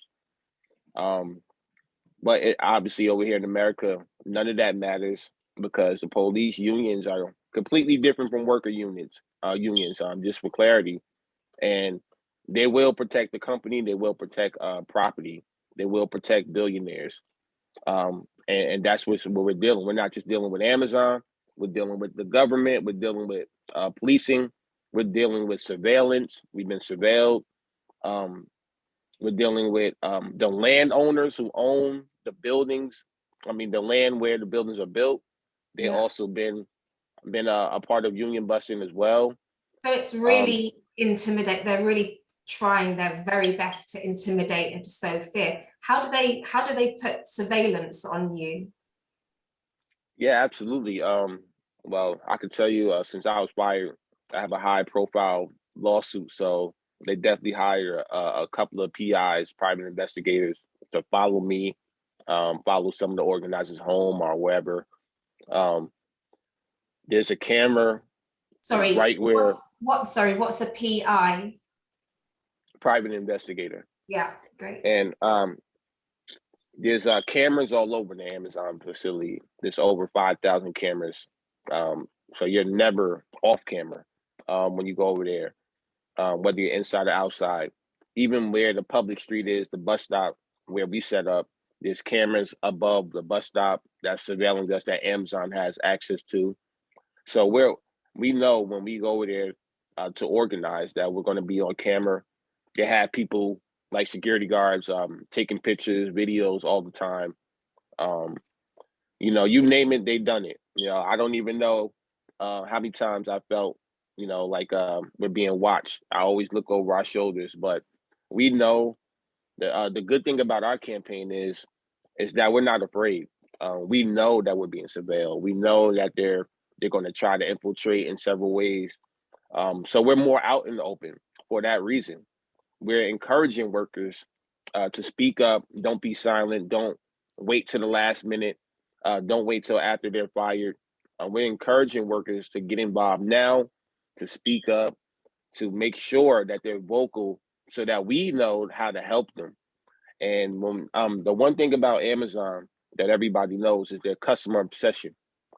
They love their PR. They love to look good to the public. And we know how hideous they are when we're organizing, but the public doesn't see any of this. The public only sees the Amazon Prime commercials, the propaganda that's on TV. You know, they always use different, demographics, and Amazon knows that. So we encourage workers to talk to the media as much as possible. Tell the story, tell the grievances, tell the real issues that's going on inside these warehouses so that the public can make that connection and choose to cancel their Prime, choose to stand in solidarity with the workers while we're organizing until Amazon does better by the workers. We're encouraging customers not to support. And it's been working in our favor as well. We have a lot of... Sorry to interrupt. Sure. Can I just ask, obviously, because you're a very young union, and it's very hard to get the administration organized, to start to get membership, to pay subscriptions, and even then the workers are paid so badly and have so many other bills and everything to pay. It's very hard to sustain as a independent organization, which is always the strength of any union, is its independence, which comes from the finance. So how are you managing to find the money to feed people and to go in and talk to people and posters and everything else that you're doing? What are you doing, and is there anything that anyone here can assist with? Yeah, absolutely. We obviously are just running a workers campaign on the workers budget. We have a GoFundMe. That's it. That's all we use is our GoFundMe. Sorry, just for the translators, what's the GoFundMe? GoFundMe is a donation link that we use online where anybody can click on the link and donate, no matter where you at. It's on our website, AmazonLaborUnion.org, or on our social media at Amazon Labor, on Twitter at Amazon Labor Union, on Instagram, Facebook, and TikTok. So yeah, just for clarity, you're right. How are we sustaining with no money and no resources as an independent going up against Goliath? It's not just about the money and resources. Like I mentioned, the relationship that we build, money can't buy. It's just free to do that. It's free to hug somebody. It's free to talk to somebody. It's free to build a relationship with somebody. That's how we built this campaign. It's not about the money. Most campaigns in America, they spend $4 million, $5 million each time they go up against any company. We spent less than $100,000. I literally have a week-to-week budget. We don't have any money to really go up against Amazon. So we knew that. We knew that going in. We know that it's going to always be like that. And we understand that we have to make sure that we're building a campaign that's going to fight, be in position to fight to get more money. And that's what we're doing with the Amazon Labor Union. We're putting ourselves in position to get more money in the future. Yeah, thanks so much. And I see Judith has just put up your Amazon Labor Union's website in the chat for those people who'd like to know more. So maybe the last couple of minutes. So the 25th of March is the day in which voting happens in the first warehouse, right? Is that the Staten Island warehouse? Absolutely, yeah. March 25th. And what are you putting in place to make sure? Because as we know, for those that do know, in Alabama, there was some cheating that went on when that vote happened, and they're having to, because it was found out by, I forget the name of the American election regulators for trade unions, but it was found out that they cheated. So what can you do to make sure they don't cheat this time? Yeah, so the NLRB, the National Labor Relations Board, is the federal government who regulates the elections. So how we plan on eliminating that, that's why we're doing in person. Last year they did mail-in ballot. They're still doing mail-in ballot this year. Amazon built a mailbox on the property. We eliminated all of that by choosing to go the in-person voting, where Amazon will have to provide an external tent outside the facility, away from the building, with no surveillance, where the workers can go and vote secretly and be observed by 3 of my observers, and also the board agent from the government will be watching the entire time while workers are voting. So that's how we're going to eliminate any type of mailing situation where Amazon can cheat and put up a mailbox. Well, and we also know there's other ways for Amazon to cheat. They can just send workers who are not eligible to vote. So I have to make sure that our observers on our end challenge if they do try to do any of these things. We're well aware that Amazon will cheat. Amazon knows how to cheat, but so we just have to be on top of it. And we hope that there won't be no cheating, so everything will run smoothly and fairly consistent across the board. Yeah, thanks so much, Chris. It's people like you all over the world, and people like our next panelists in the Philippines, Julius and Marianne Castillo, who paved the way for all of us. I mean, we are nothing without grassroots activists who are on the ground doing what you do bravely, courageously, fierce. You know, it's amazing and it's really commendable. So thank you from all of us, because people like me who are in a union office, you know, I'm a trade union bureaucrat at the end of the day, and it's people like yourself who are on the ground, who are doing the really hard work, which takes a huge amount of sacrifice. And our history for in the UK being one of the, the birthplace of trade unionism, it's all thanks to people like you. So, people can express their solidarity, obviously, in organizations through funding your efforts, but also, I guess, solidarity statements or videos leading up to the 26th of March to share with, anything people can think of. People in this webinar, know exactly what to do. So hopefully some of that will all be able to express our solidarity. So thanks so much, Chris. We'll come back to questions in a little bit later, but I better move on now. Thank you. No, thank you. So we now come to Julius Carandang, who's the National Coordinator of the Metal Workers Alliance of the Philippines, and also to Marianne Castillo, who works in Nexperia, which is an affiliated union. Nexperia Union is affiliated to the Metal Workers Alliance of the Philippines. Marianne, as I said, works there. It's an electronics company, which I understand, and please correct me if I'm wrong, that makes semiconductors, possibly other things as well. Semiconductors are used in probably all electrical appliances of any kind, and I understand there's been a worldwide shortage, actually, I think, during the last couple of years of them. Marianne is elected as president of Nexperia Trade Union, and she's also the Secretary General of the Metal Workers Alliance of the Philippines. So indeed, my own General Secretary is also a woman. So let's not just say that men are at the top of our unions. Women are too, and increasingly so. We have to keep that going. So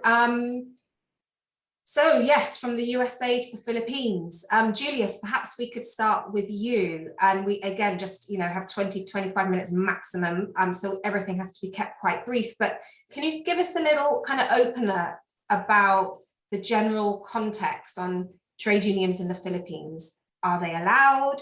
Are workers usually members of trade unions? What's it like?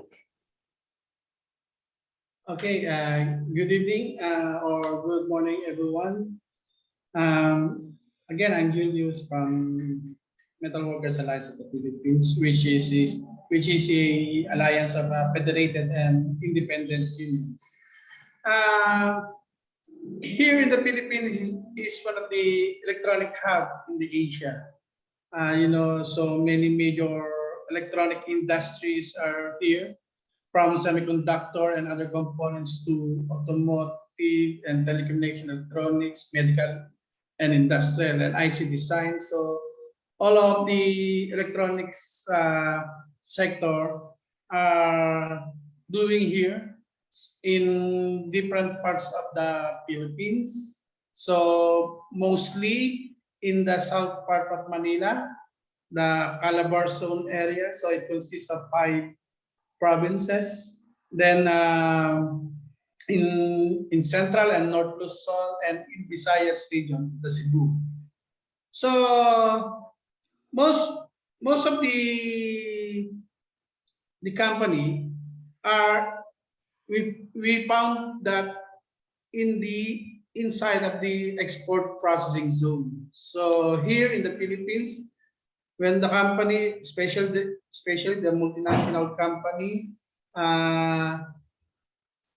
the economic processing zones have different laws that exist rather than the Philippine laws or the labor laws. So the one familiar law, but not in written, is the no union, no strike policy. Means it is hard to organize inside the economic zone, especially those electronics company. For those many electronics company, I think only Nexperia have a union, have a trade union, right? And the other we going to target for organizing, but because of the many workers, about thousands of workers, so it's hard to organize. Then the culture inside the electronic companies, the management always do a lecture that favor the management, so they sour the workers if they join the union. They may be kicked out from the company. Yeah. Julius, I'm just going to interrupt you for a second because I think yes, we'll get to that in a moment. Yes. Can you just very briefly before we move on to Mary Ann? Oops, I'm just getting I lost my thing. So how many factories are there in the electronics sector? You say that there is just, and how many are unionized? I know with your union that there is just the one, but in general, how many are in the electronics sector, and or maybe the percentage which are actually unionized? So the majority that I have list of companies more on 12 more, but I think there's many more.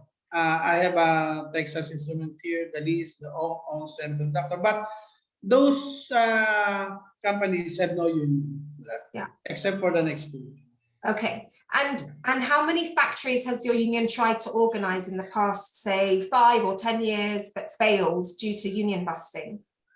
For the past 5 years, we targeted 3 multinational, but because of the broad or large companies and large workers there, and we have limited organizers, and then the situation of the organizing here is very dangerous because of the state intervention. Then if we are starting organizing inside the company, then that is the retaliation of the management.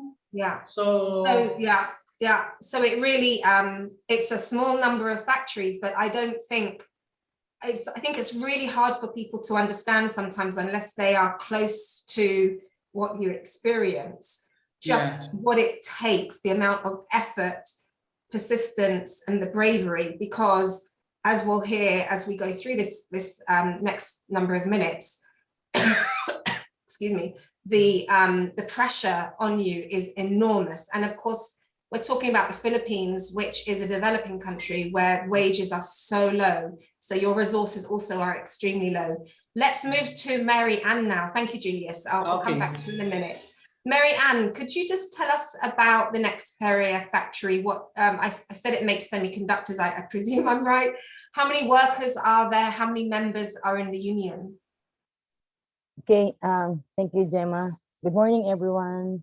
I'm Mary Ann Castillo, presently Union President of Nexperia Workers Union in the Philippines and affiliated union in the Metal Workers Alliance of the Philippines.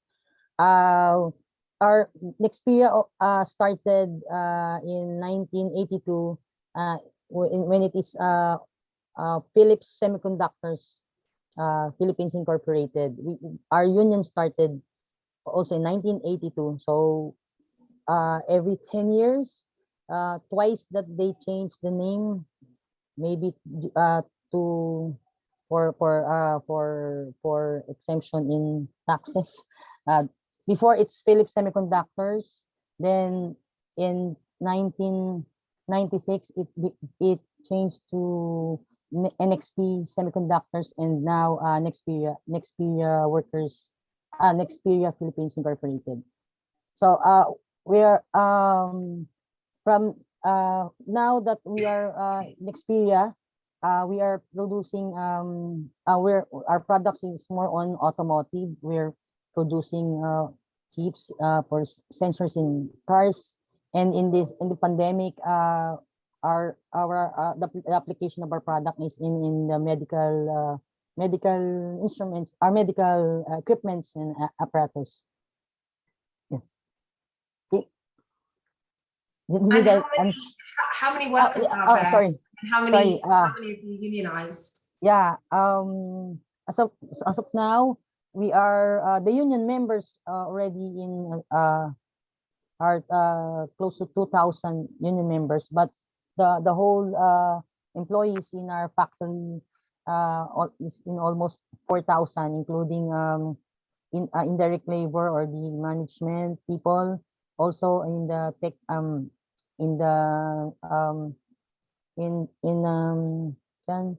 contractual workers, and even in the security guards and the canteen, like that, almost 4,000. Thank you. And so your union is the rare one that has a collective bargaining agreement. You're recognized and you can actually negotiate, excuse me, with your employer. Yeah. So how long did it take to get the recognition? How many years or months did it take to get the recognition with the factory? So after your secret ballot, and how long did it then take to get a collective bargaining agreement after that? Our collective bargaining agreement term is for 5 years, but we are negotiating every 3 years. And how long did it take to get the union even recognized after, you know, how long did it take to get to win the ballot?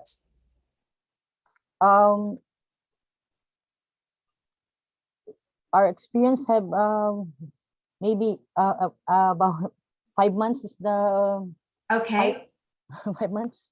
And during that time you experienced union busting?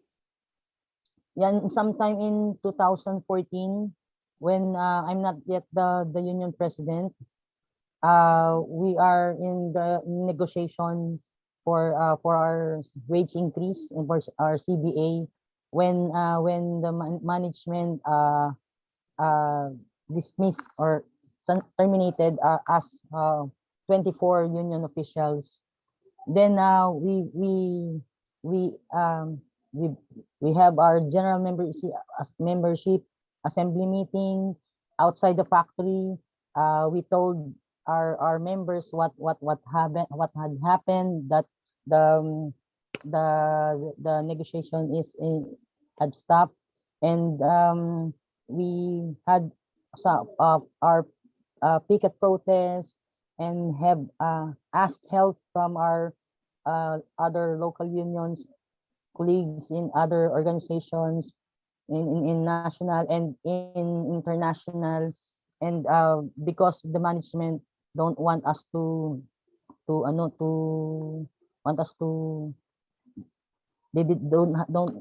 like to have dialogue with us, but we persisted. We have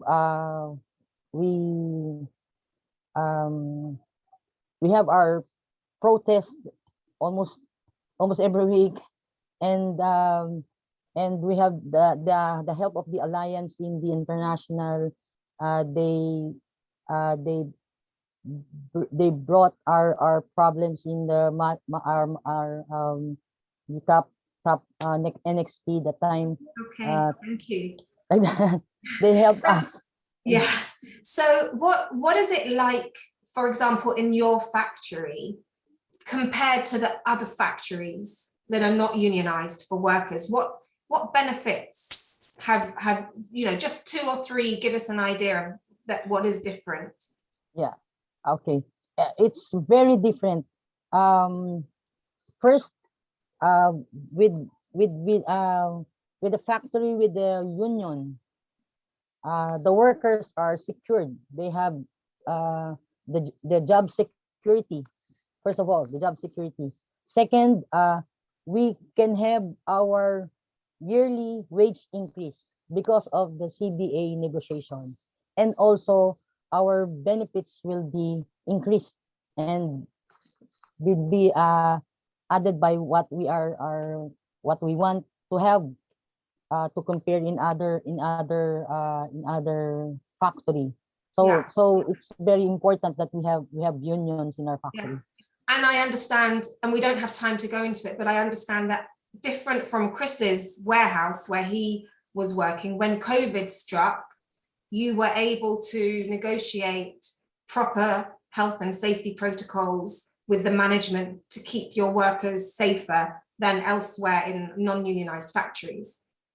Yes, because with the factory or with the workers with union, we have this agreement with the company. So we have the dialogues.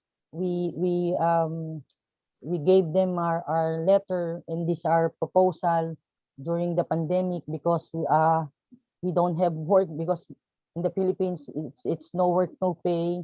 And then we want the management to give us help during the pandemic, that we cannot go out to work.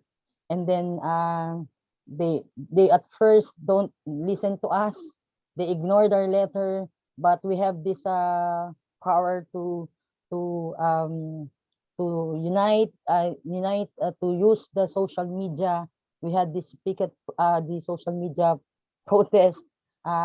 We are asking for paid quarantine leave, and then they gave us about 22 days or almost 1 month help. That's, like that. I'll stop there just because of time, but I mean, the difference is huge, and it's the difference between people eating or being able to pay their rent and not, and being thrown on the streets or whatever. It's literally that difference that it can make. So thank you very much, Marianne. Let's go to Julius, because of course this is a rare thing, that there is a unionized factory in the electronics industry, in export processing zones in the Philippines. So Julius, can you talk a bit about why it's so rare? What's going on at the moment with repression of trade union leaders and others in the Philippines? Is it about politics or is it economics?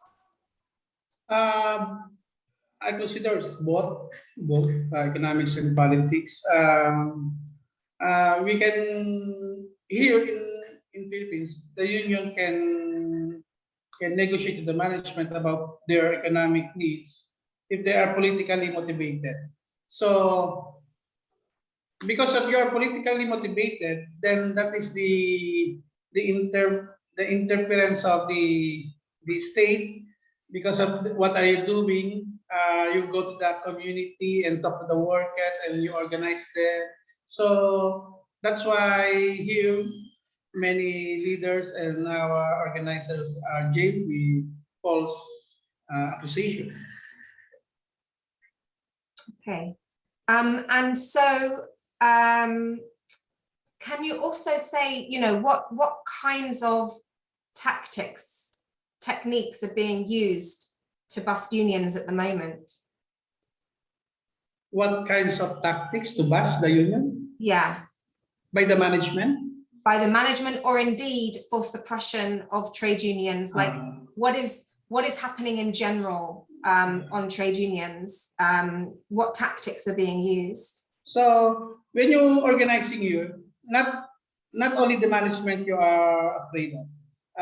You consider the management, the connection of the export processing zone police, the local government units, and the military and the national police. The connivance of them are the threat, are the problems of the organizer to organize the workers. So when the ordinary workers saw in their area the police, that uniform and with guns, so automatic in their minds, they didn't want to talk to the organizer.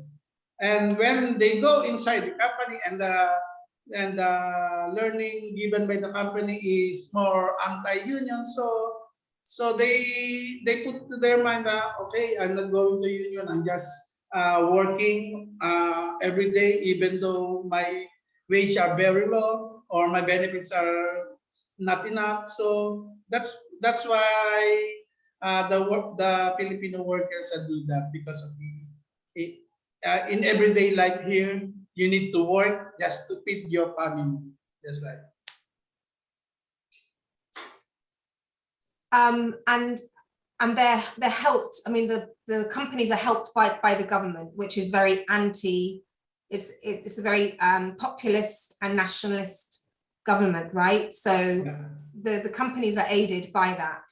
What you know, and my understanding is that whether it's in the media, the press, or trade unionists or NGOs, they're all targeted to suppress civil society. The space for civil society to act is very, very small in the Philippines at the moment, right? Right. It's very small. You know, even that's why my family, I talk to them and orient them what I'm doing and what is the maybe what might happen in the next days, or because of my work. And when you talk to Marianne, they experience most of the dangerous in everyday work because of the state forces came to their houses, even though they are not the officers of the union, even though members. So they create more, what do you call this? They are afraid. The workers of next period today is afraid of the state forces. So there's a question here for both Julius and Marianne, and which is you know, related to this. So how, I guess the question is, aren't you afraid to keep working in the union when union leaders are being targeted in all kinds of intimidatory ways, sometimes being killed? I guess I'd rephrase that of how do you manage to keep doing it? Both to you and Julius, and then let's see if anyone else has questions. So it's much afraid for us. It is afraid for us that, like what happened to Dandy Miguel, that our colleagues in MWAP, he killed last year. It is very afraid, but because of our what do you call that? In our heart is to organize the workers and to help them, because if I didn't make an action, my children are going to graduate and going to the factory that the system is like that, what happened now. So I'm doing this not only to the workers, but also to my family. That is the put in my heart, just to go on organizing. Yeah, thank you so much, Julius. Marianne, just literally, just a quick, if you could also just say a little bit from yourself, how do you manage to keep doing this, knowing about the threats to you? Yeah, you know, before we are not afraid to say to them that we are working for the union, we organize for the workers. But now, due to this what we are experiencing, or red tagging, we are not even using our Serve the People t-shirt, because we are afraid of our lives. It's that we have I have this responsibility for the union members that I will still be here to help them, especially in this pandemic, that we should be together to not to destroy our unions. Yeah. Because of the state person. Yeah, thank you so much again to both of you. Again, your courage and your bravery and your commitment, it's just outstanding. So thank you. I'm just going to look at a couple of the questions here. Let's just quickly go to Chris, so Chris can say something at least finally, and then if you can just be brief, Chris, and then there's one last question also for Marianne and Julius. Chris, just quickly to you, there's a question here from Claudia who's asking, how has the media responded during these past months? Has it been supportive or the opposite? And I guess the media is more than just, the media is very big, so there'll be different sections of the media. So perhaps you could address that. Yeah, absolutely. Yeah, the media has definitely been supportive for the most part. We definitely had our point where, oh, sorry, I'm not on video. No worries. Am I on video? Yes, you are now. Excuse me. Take your time.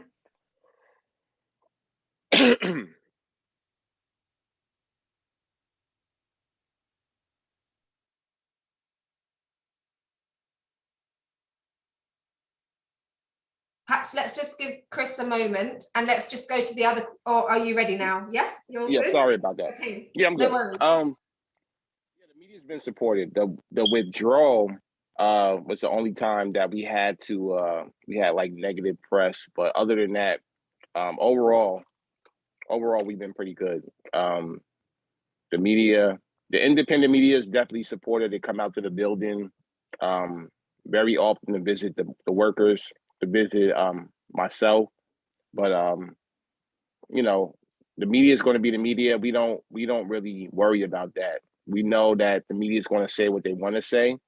We just focus on the organizing on the ground. Yeah. Okay, thanks, Chris, so much.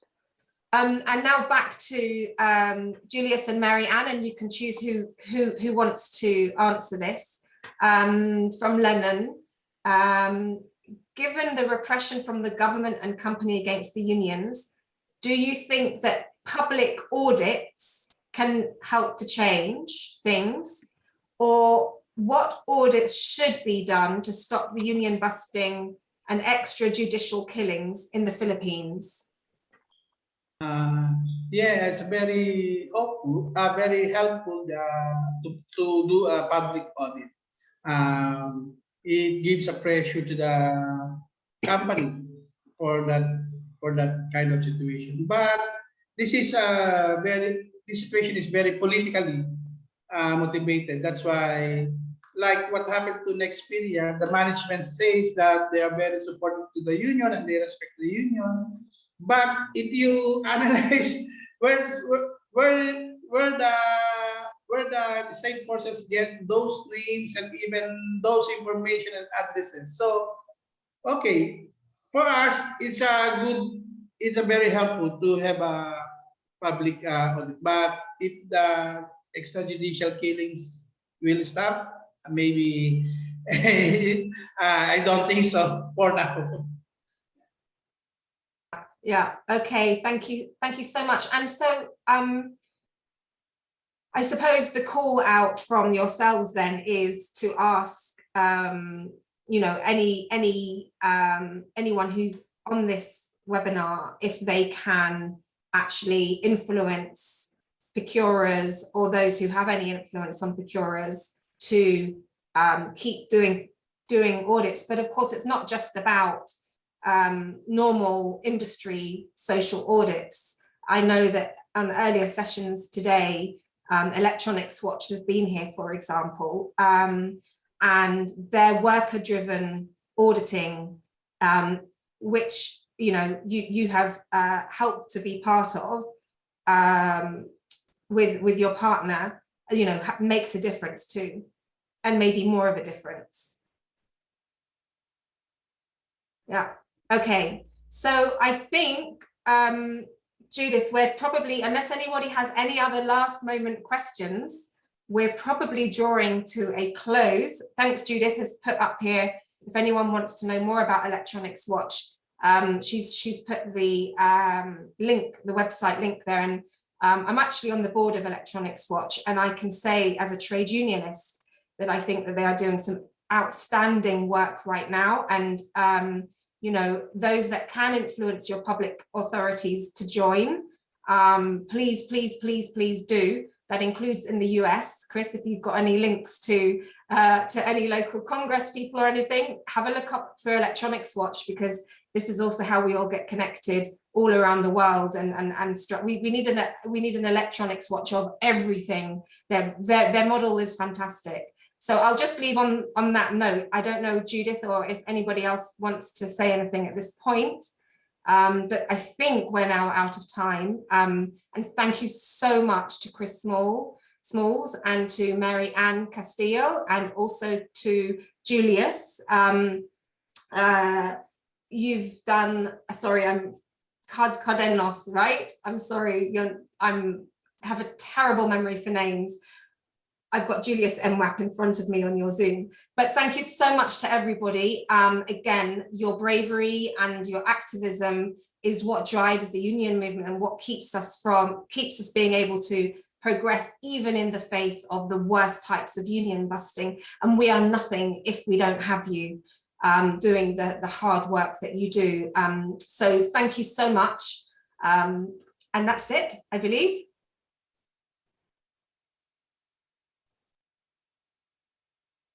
Genial, pues muchísimas gracias, Gemma. La verdad es que ha sido genial esta mesa, a mí me ha parecido muy, muy, muy interesante. Como bien ha dicho Gemma, coincido mucho, los que hablamos, escribimos mucho sobre esto o leemos, pero sentados en una oficina, es enriquecedor escuchar a gente como Julius o Chris que ponen el cuerpo en primera línea, ¿no? Me parece que ha sido una mesa muy, muy interesante y muy enriquecedora. Bueno, pues llegamos al fin de la jornada. Muchas gracias a todos y a todas por asistir en el día de hoy. Gracias desde SETEM Cataluña y desde el Ayuntamiento de Barcelona. Esperamos que os haya sido todo muy, muy interesante, tal como a mí me ha parecido. A mí me ha parecido genial. Recordad que mañana hay otra nueva sesión. Volvemos también en un formato mixto, presencial y online. A las 5 de la tarde empezará en la Sala Moragues del Born Centre de Cultura y Memoria, y también, como digo, online. Tened en cuenta que la conexión online no va a ser con el link que hemos utilizado hoy, sino que se os enviará uno nuevo si os habéis suscrito en las jornadas de mañana, ¿no?